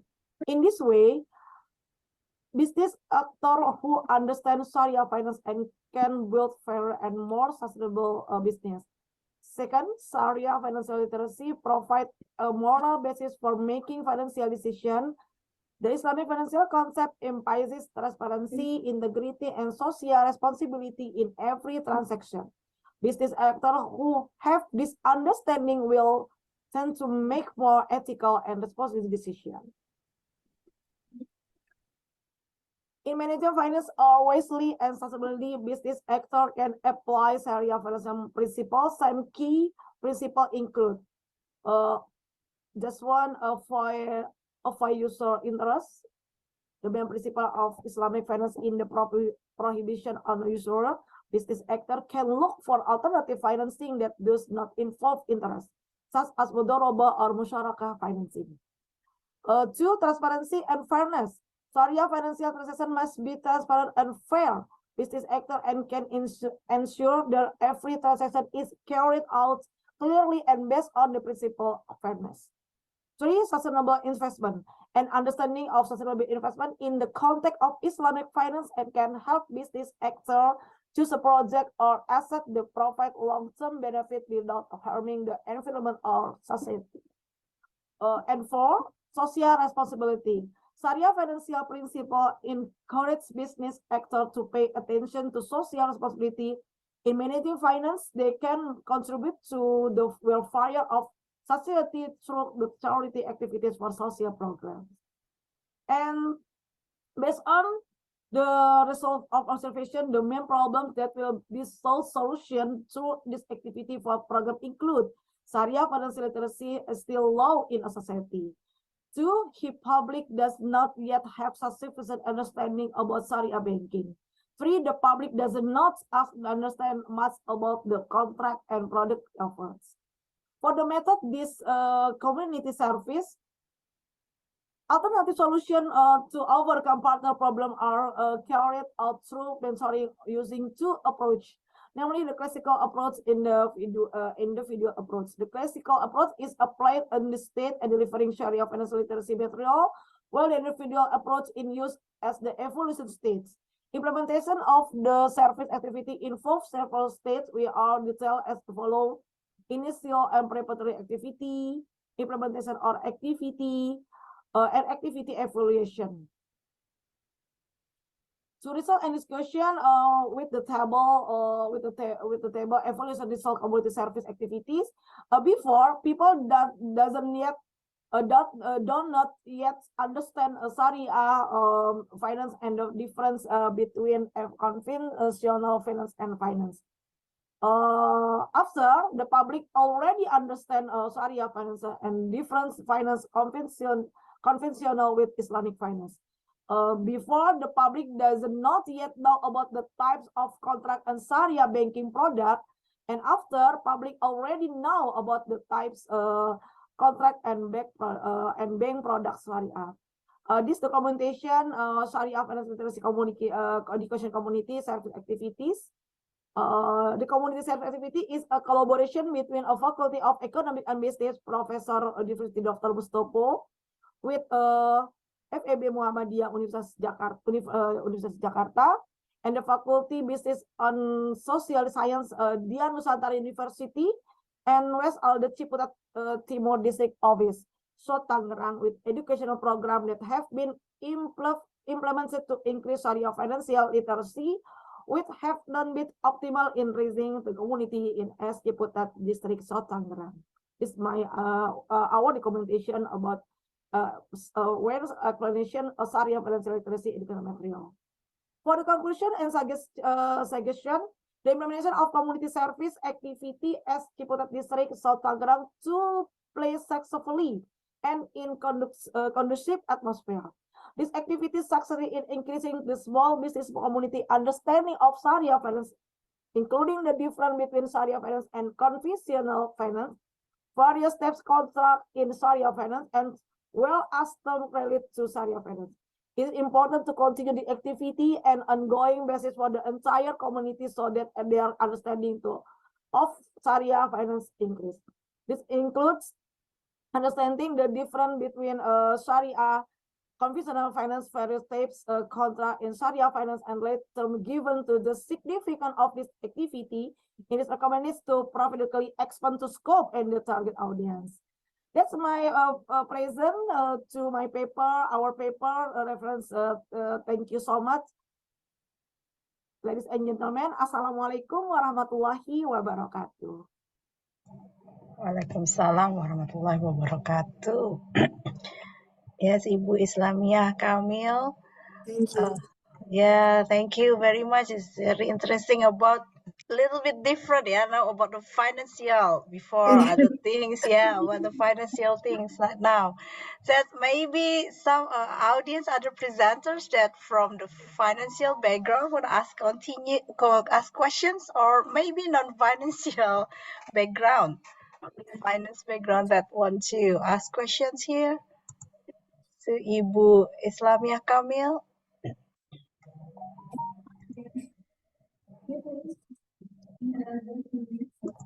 Here I can hear somebody maybe open mic.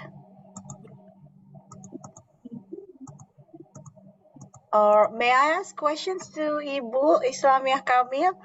That Yes.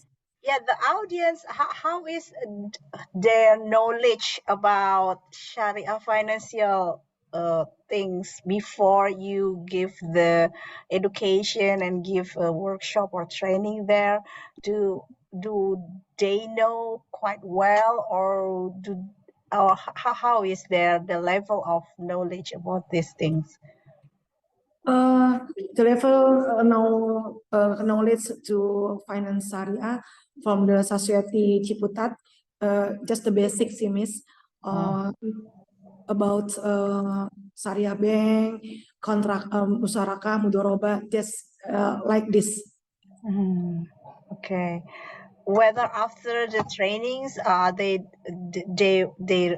have a curiosity more, or they have more interest to. Yeah. The people society interesting because a lot of the Muslim in the workshop about the riba. It's interesting to know about a lot of contract, product, and Sharia financial.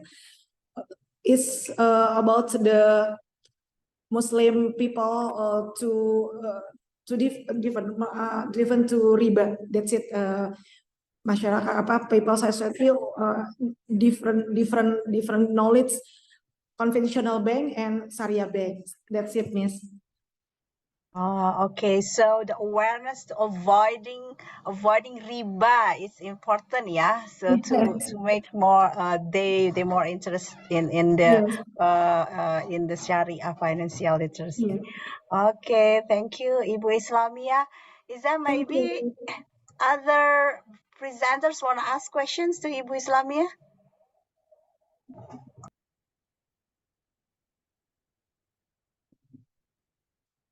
Okay, then thank you, Ibu. We can continue to the next presenters. Yeah. Okay, the next presenters is Ibu Desi Sunarsi from Sahid, ya Ibu. Is that right? From Sahid University.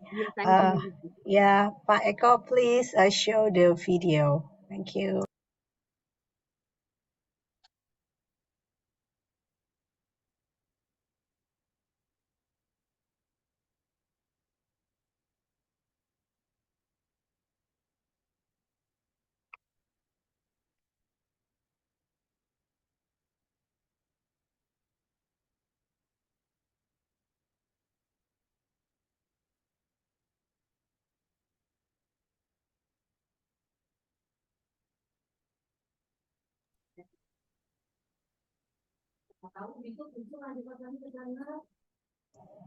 Pak Eko, can you show the video, please?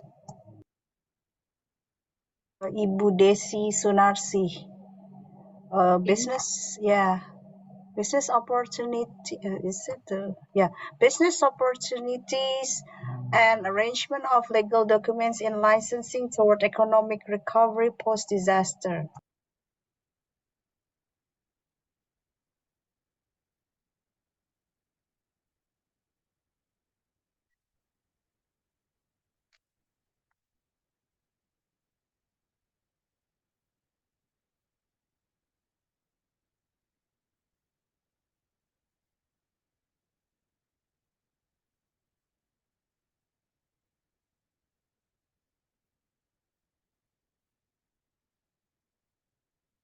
Or might be I just, let me share myself the video. Wait for a while.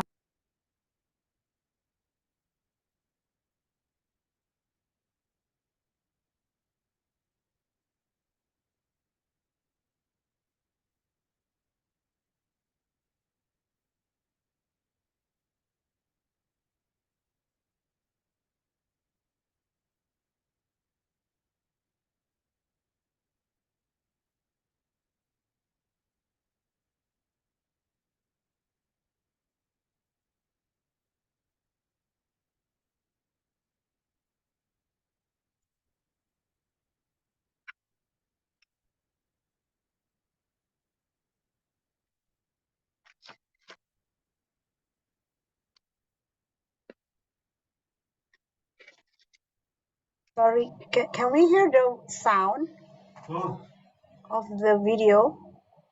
Not yet, Doctor. Oh, not yet? Yes. Okay, what's wrong? Or maybe Pak Eko here.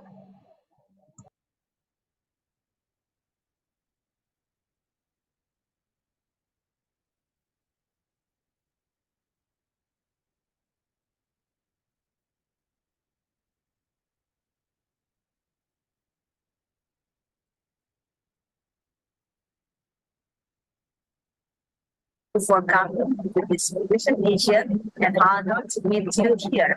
Assalamualaikum warahmatullahi wabarakatuh. This time we are from Can the sound? Yes, Doctor. Is it okay? University Jakarta. My team, this is Nasi, Wahyu, and Dewi Wahyudi, will begin our presentation about business opportunities and structuring legal documents sensing towards economic recovery post-earthquake in Cianjur. This earthquake that occurred on November 21, 22 in the Cianjur area until November 22. 140 aftershocks. This earthquake caused 283 deaths and more than 2,000 houses were damaged. So, as a result of the earthquake, the acute residents affected by the disasters filled in refugee camps, and this became a national concern for carrying our post-disaster relief and rehabilitation effort. Cahyono district was this area with the 40 minutes earthquake in Cianjur. The roads in that area have contours that tend to be sloping before the aftershocks occurred. The road was uneven, so the damage part had to be broken up using an excavator to make the road passable again. After the aftershocks occurred, the road that had previously been default collapsed again and become slip to with walk on. on the rates data, the victim on the disaster experience the loss of their populations, documents, and other valuable documents, including certificates of ownership of business lands, agriculture, land, and buildings.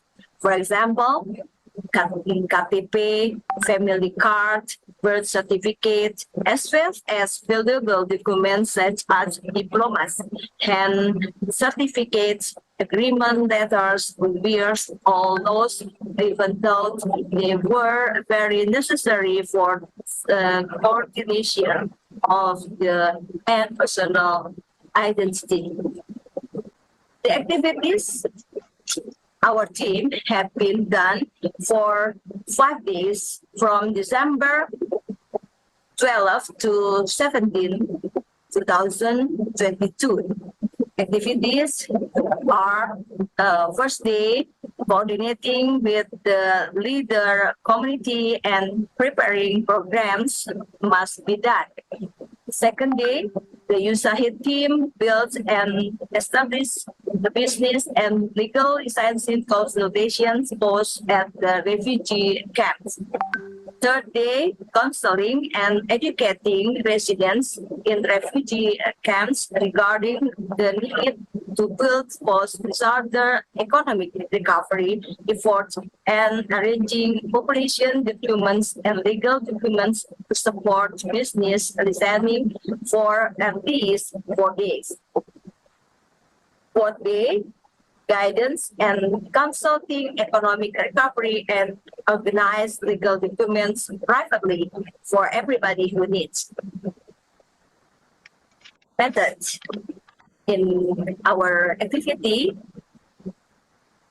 by the participatory rural appraisal method, the community development method, persuasive method, and educational method.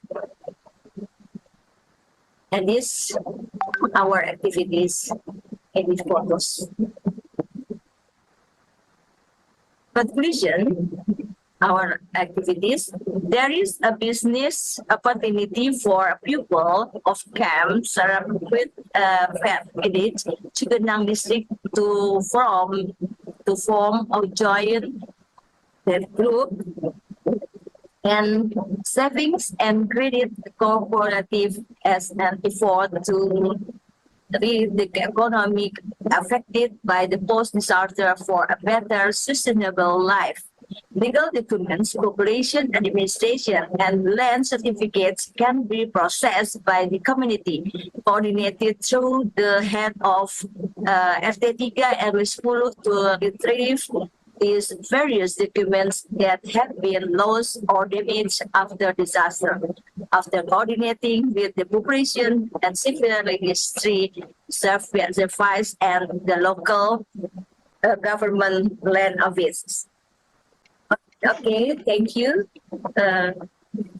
Finish our presentation. Thank you very much for your attention. Assalamualaikum warahmatullahi wabarakatuh. Assalamualaikum warahmatullahi wabarakatuh. Okay, thank you, Ibu Desi, for presentations.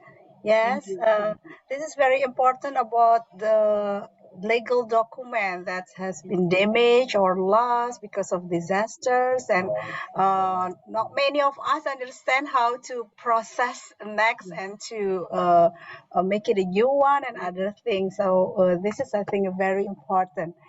And is there any questions from the audience or from other presenters? About, yeah? Or raise your hand, please. Okay, might be next with the questions and answer session. So I open the questions and answer sessions after the 5 presenters here. We have 5 presenters, very interesting topics about the packaging, IRA chip snacks, about nationalism, about network, and about the Sharia financial, and also from Ibu Desi about the legal document. Is there any question here?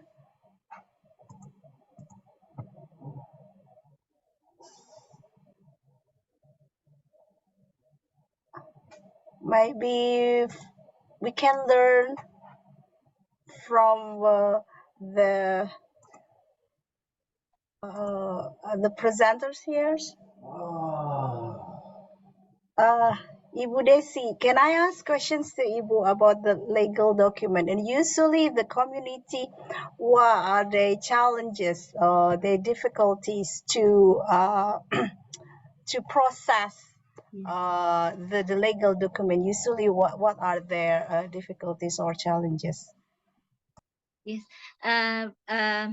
we help. Yeah, our team helped the community to recover and organize legal documents, the image and everything, contract document and etc. lainnya.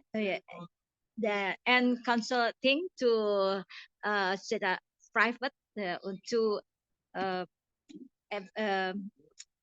personal and guidance to their to recognize and organize the legal documents. Yes, and to we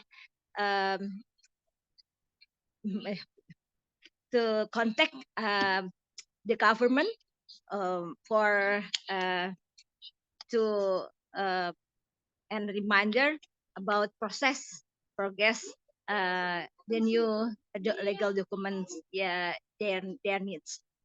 That's Okay, thank you. Is there any tips that for keeping the documents safe? I think whether we should put in a special storage or we have to laminate it with the plastic or anything that the useful tips from you, Ibu, for yes. us. We give them document bags and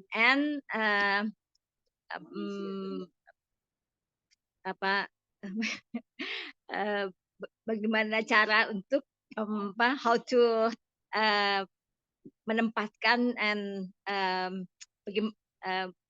I'm sorry to penyimpanan ya, save the document dengan baik ya. Seperti itu. I'm sorry. Yeah. Okay. Thank you, Ibu. That's very important for all of us, yeah, to keep the documents safely in the special storage. So anything happen that we know where's the document, and then also what we should do next if something happen with us. Okay. Thank you, Ibu. Dr. Desi Sunarsi dari Universitas Said. Okay. For the next presenter. The next presenter is Pak Windarto from Universitas Budi Luhur with the paper title Ali Digitalization. Oh, okay. Ali is Administration, Literacy, and Information Towards Smart Society 5.0 in Nurul Hidayah Sukaharja Islamic Boarding School, Cijeruk, Bogor.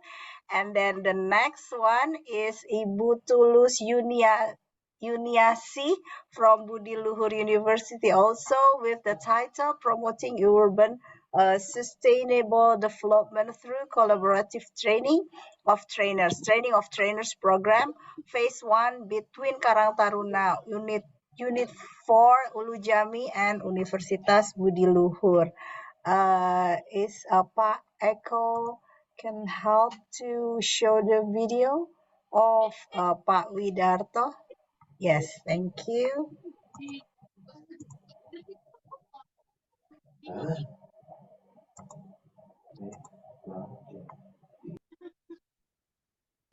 Good afternoon, ladies and gentlemen. My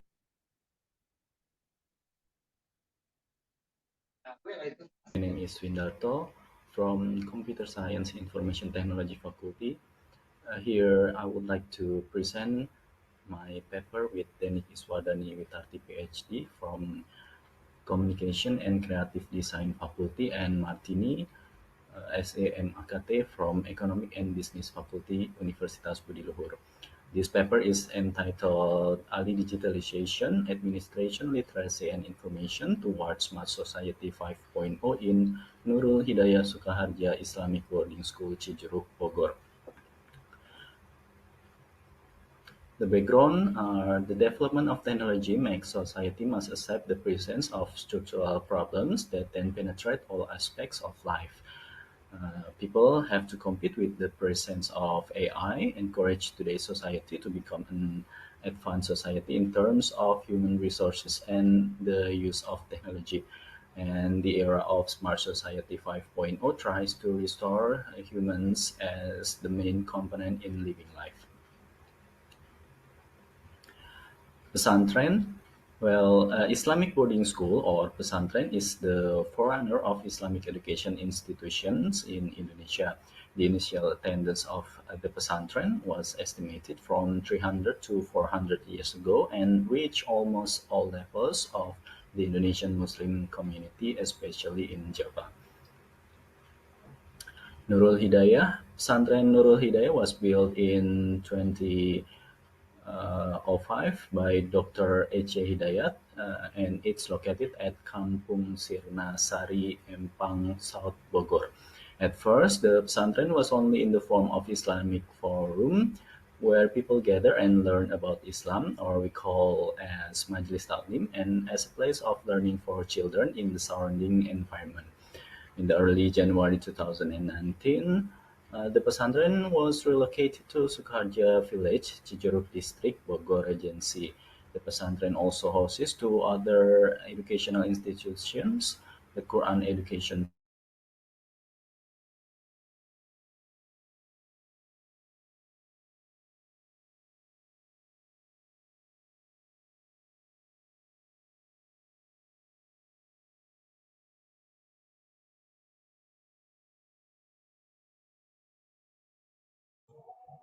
Is it only me that have see the problem here? Pak Winarto, can you see your video? Hello, Pak? Or only me? No, doctor, I also see the black screen, blue gray yeah, black screen. screen. My Okay. Wait. problem. Maybe the signal of Pak Eko might be. Yeah, I guess so. Probably. Oh, I see. Then what should we do? Oh, it's okay. Let me try to show from my side. Okay. Oh, okay. I try.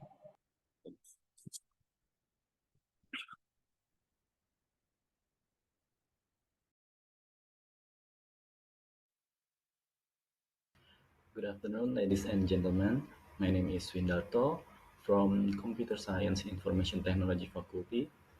Here, I would like to present my paper with Denik Iswadani Witarti PhD from Communication and Creative Design Faculty and Martini SAMAKT from Economic and Business Faculty, Universitas Budi Luhur.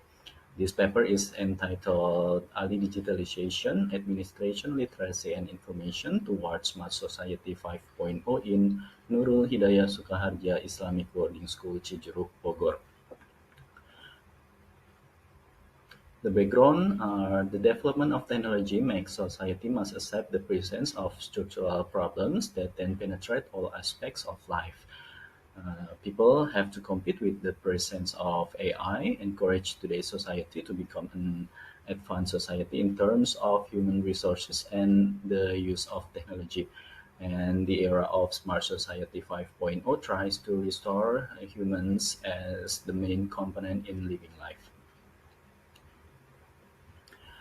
Pesantren, well, Islamic boarding school or pesantren is the forerunner of Islamic education institutions in Indonesia.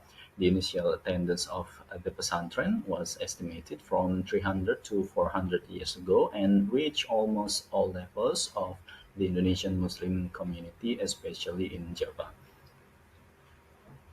Nurul Hidayah, pesantren Nurul Hidayah was built in 2005 by Dr. Ece Hidayat, and it's located at Kampung Sirna Sari, Empang, South Bogor. At first, the pesantren was only in the form of Islamic forum, where people gather and learn about Islam, or we call as Majlis Taklim, and as a place of learning for children in the surrounding environment. In the early January 2019, the pesantren was relocated to Sukarja village, Cijeruk district, Bogor Regency. The pesantren also hosts two other educational institutions, the Quran Education Park and Islamic Kindergarten or Raudatul Atfal. Community empowerment is about working in ways that empower people, ways which mean that people feel confident that they and the groups they are involved in are inclusive and organized, that networks are formed and cooperative and support each other, and ultimately they are influential. Problems. There are three main problems in these activities. The first is administration, and the second literacy, and the third is information. The first one, administration.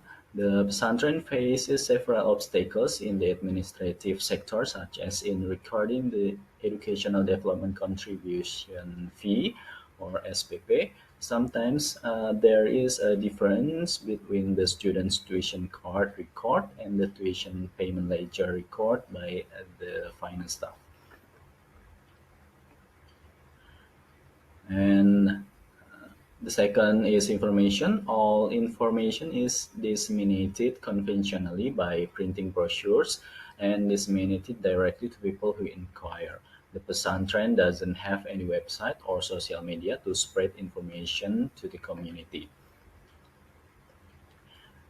This is the steps to implement the activities.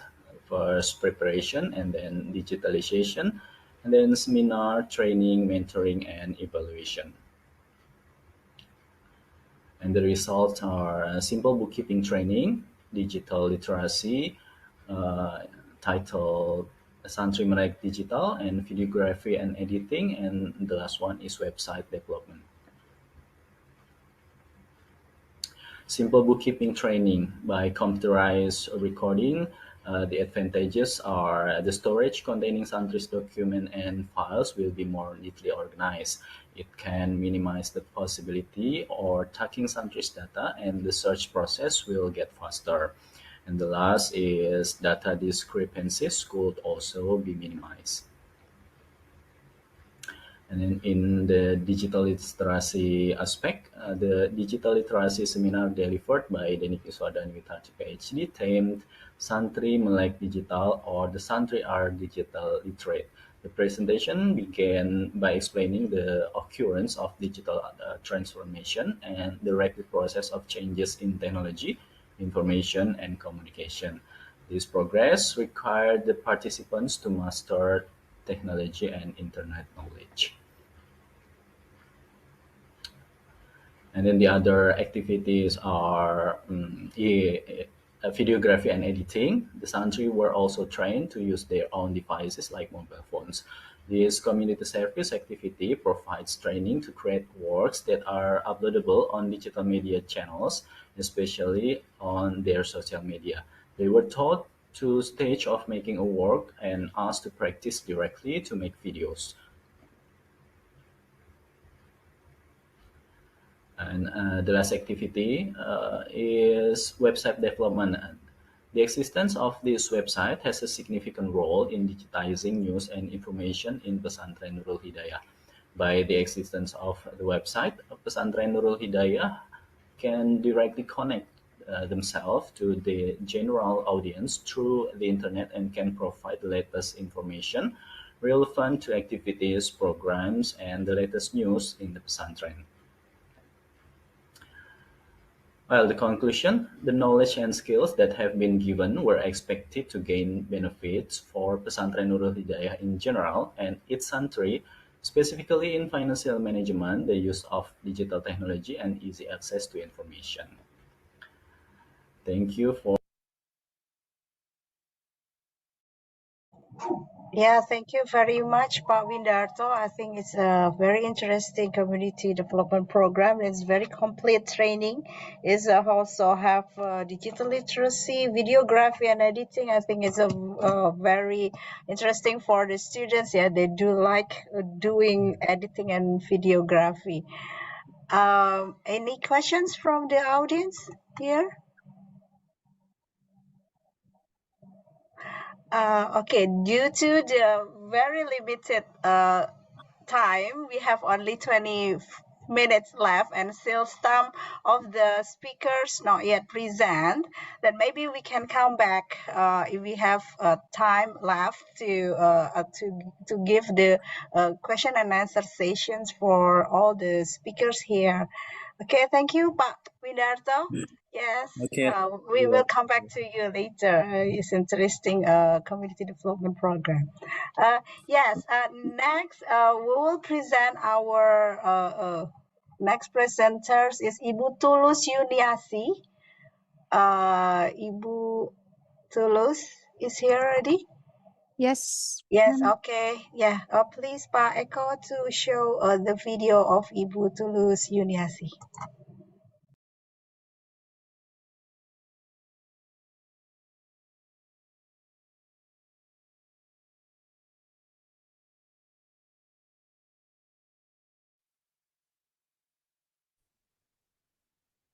Good morning, noon, and evening, ladies and gentlemen. We are now presenting some of the results of a long-term collaborative community service in an urban community in Ulu Jami area in South Jakarta, Indonesia.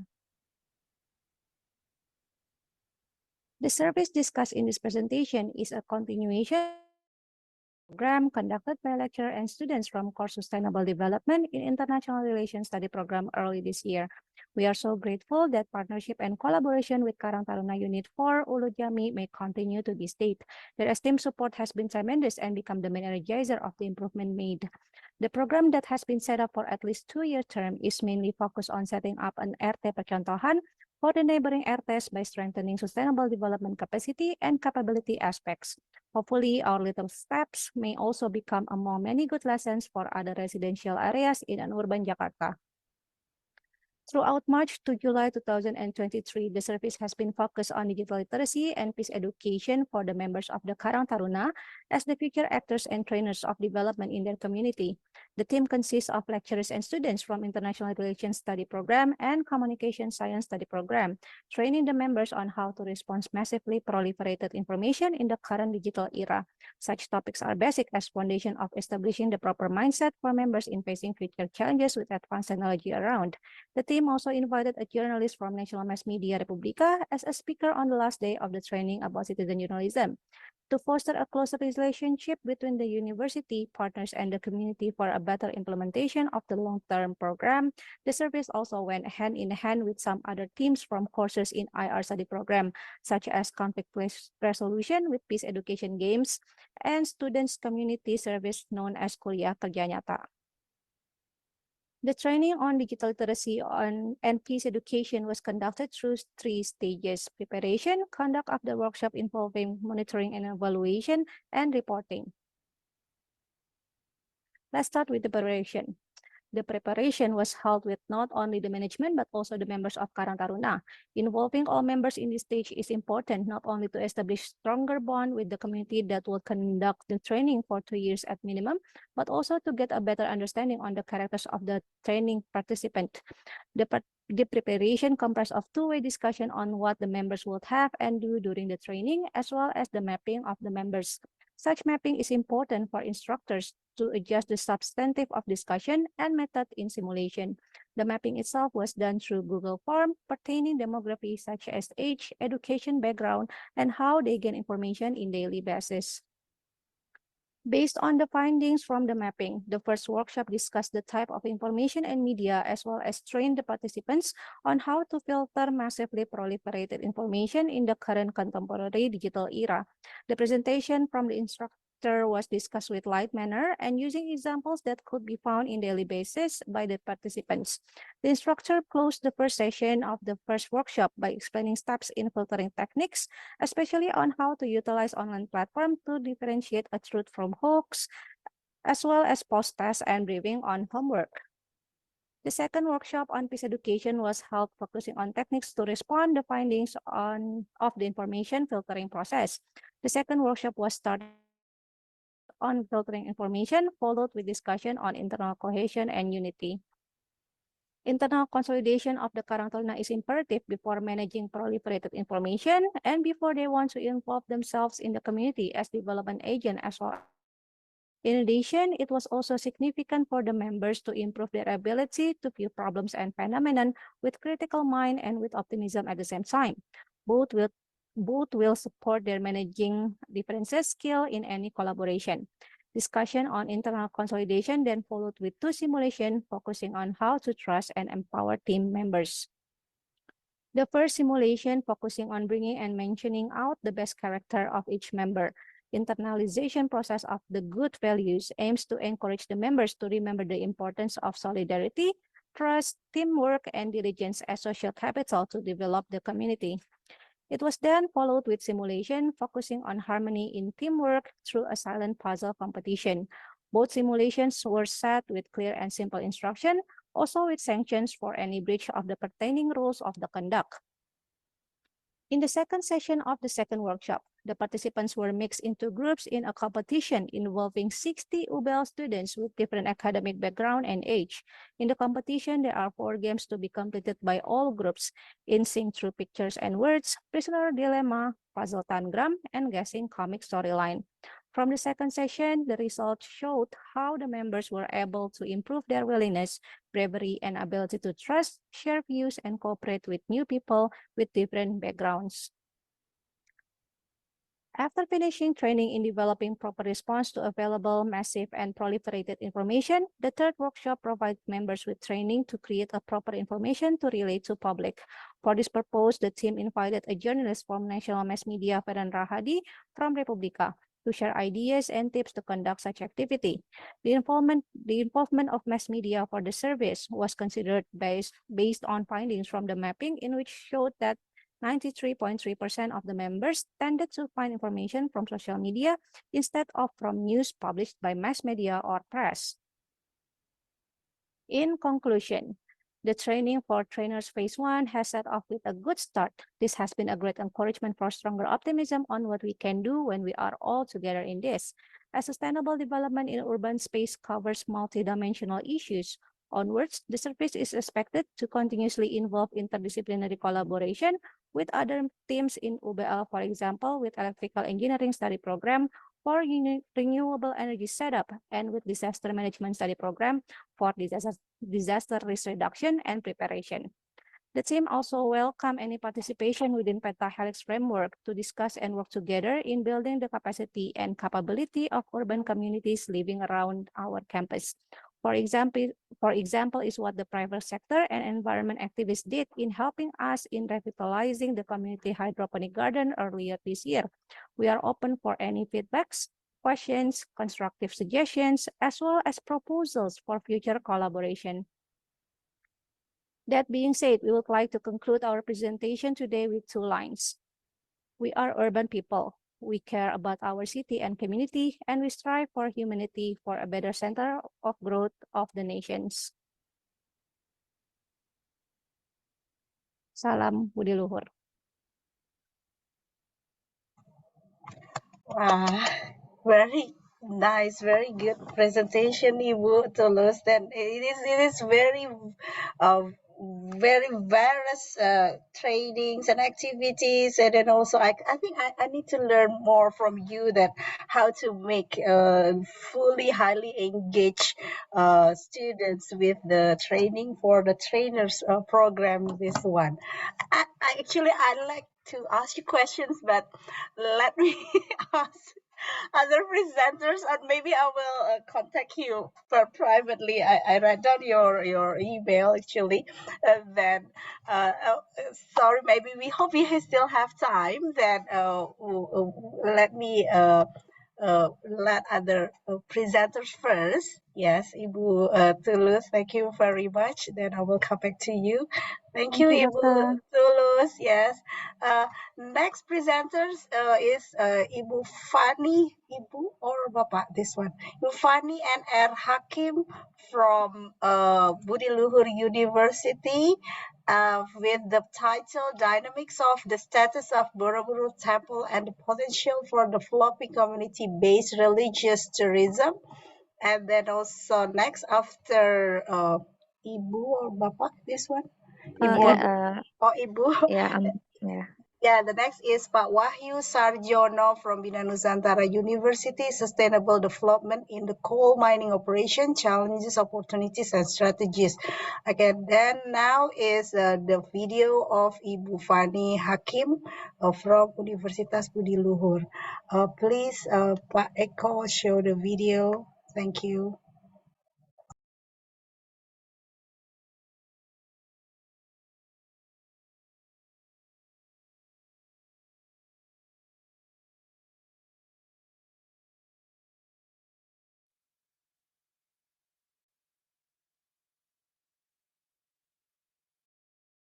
All right, so hello everyone.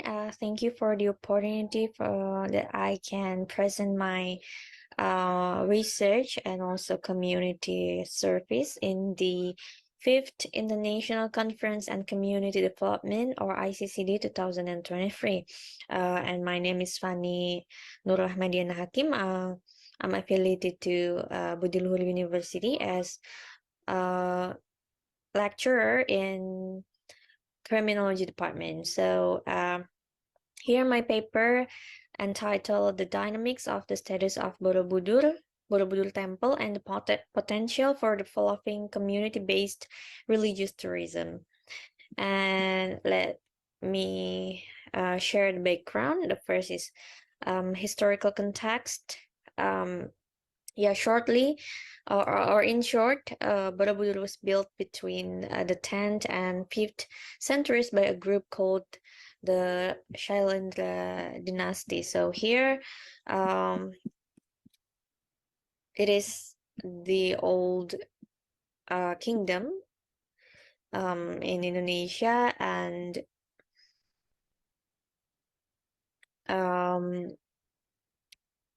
now currently or after the colonialism, the political issue and neglect led to its deterioration over the centuries, exacerbated by natural events like the eruption of Mount Merapi as well. And the second is about preservation effort. So in the 1970s, a significant effort were initiated by the government and the community to preserve Borobudur.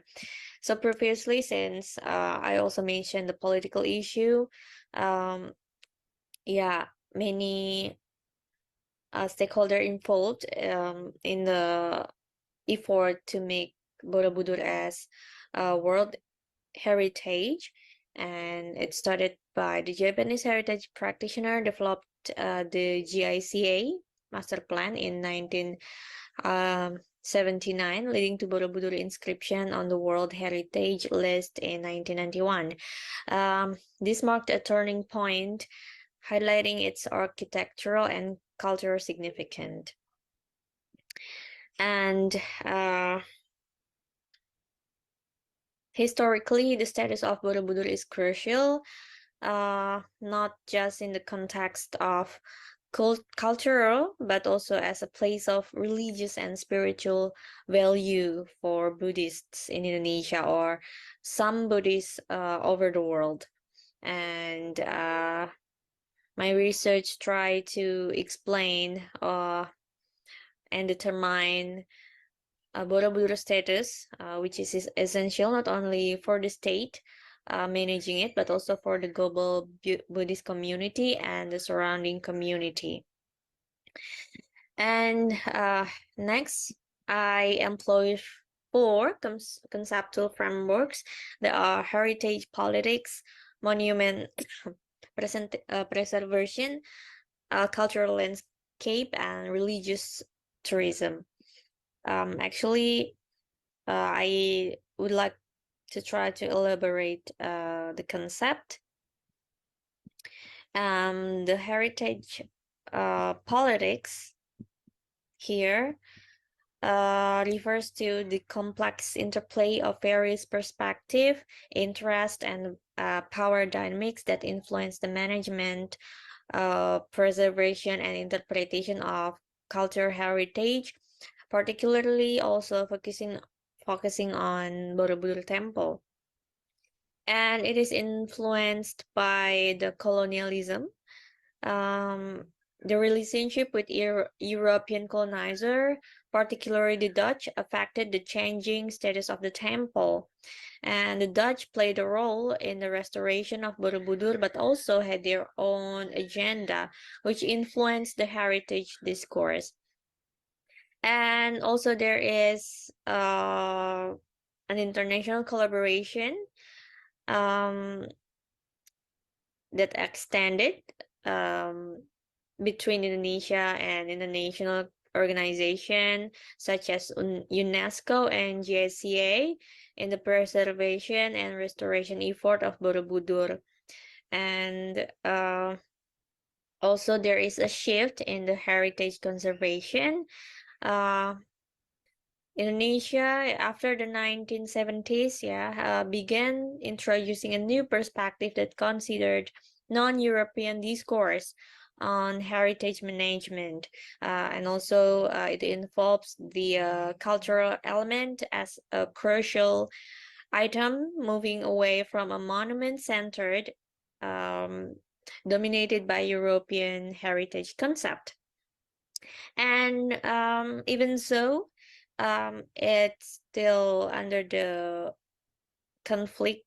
Yeah, there is some concern of the cultural landscape should not be limited to the temple alone, but should without involving only of the certain group interest.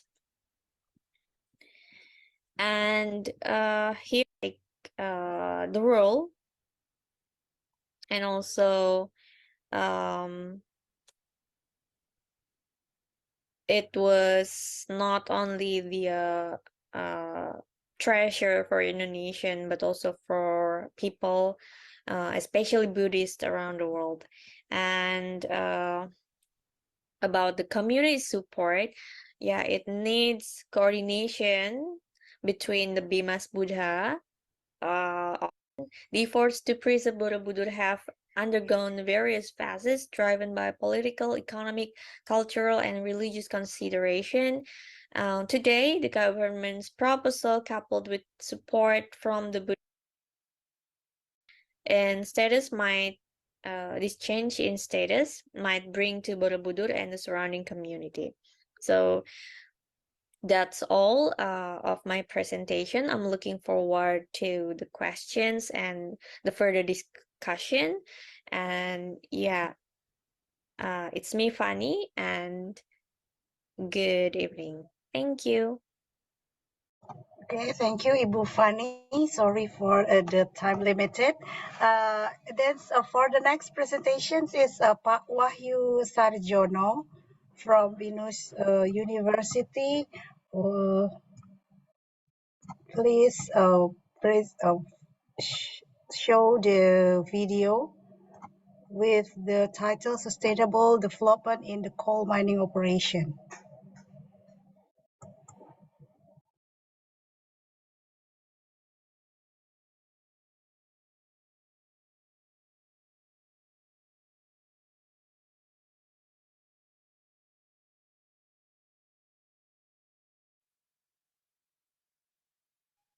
Hello everyone. About the paper with the title Sustainable Development in the Coal Mining Operation, Challenges, Opportunities and Strategies. Our team are Cahyono, that's me, Mariani, Jajat SUDRAJAT, and Luthfia. We are from Bina, Nusantara University. The background of this research, as we know, now we at the era industry revolution 4.0 and also society 5.0. When we are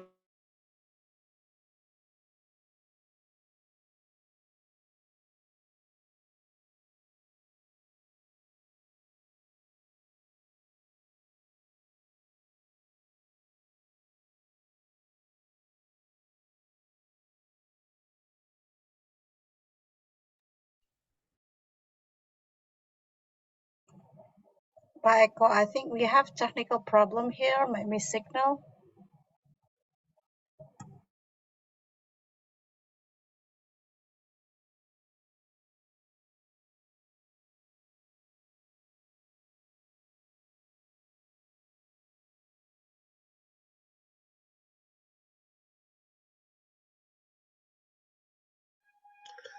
The background. Industry 4.0 is changing the way that businesses conduct their operation. Businesses are under pressure to make full use of information technology and prioritize automation throughout their whole operation. Environmental social governance, or ESG, is also emphasized in time. ESG encourages businesses to converse the environmental fully in order to safeguard the planet. Sustainability is the capacity to use water resources in a quantity and quality appropriate for both the present and future demand of human population and ecosystem in such a way that we can shield human population from the consequence of natural or man-made dangers. From this picture, we can see open pit mines cycle processes, and from the start position, we try to see the coal system with the OB drilling and blasting, then OB damping and topsoil replacement. So this one we can see the land clearing, topsoil removal, and then from exploration survey we try to from here we start an exploration drill and then geological modeling until design pits and disposal. From that side, when we're talking about the coal drilling and blast, you see the coal mining and then coal preparation, overland conveyor, pot stockpiles until finish and shipping loading. The methodology. An extensive review of the book, literatures, and internet resources relevant to the topic under discussion was conducted as a part of the research process. Literature review main goals were get relevant data and evaluate how closely the data collected related with one another and if they support or refuted on one another. The first one, gather information from a variety of sources, including books, website, previously published paper, personal experience, and other matter.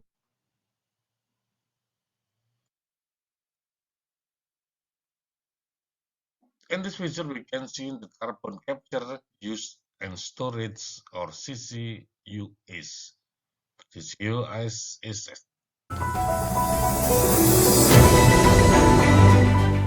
Thank you to the moderator and all presentation participants at the ICCD 2023 event. See you at the next ICCD.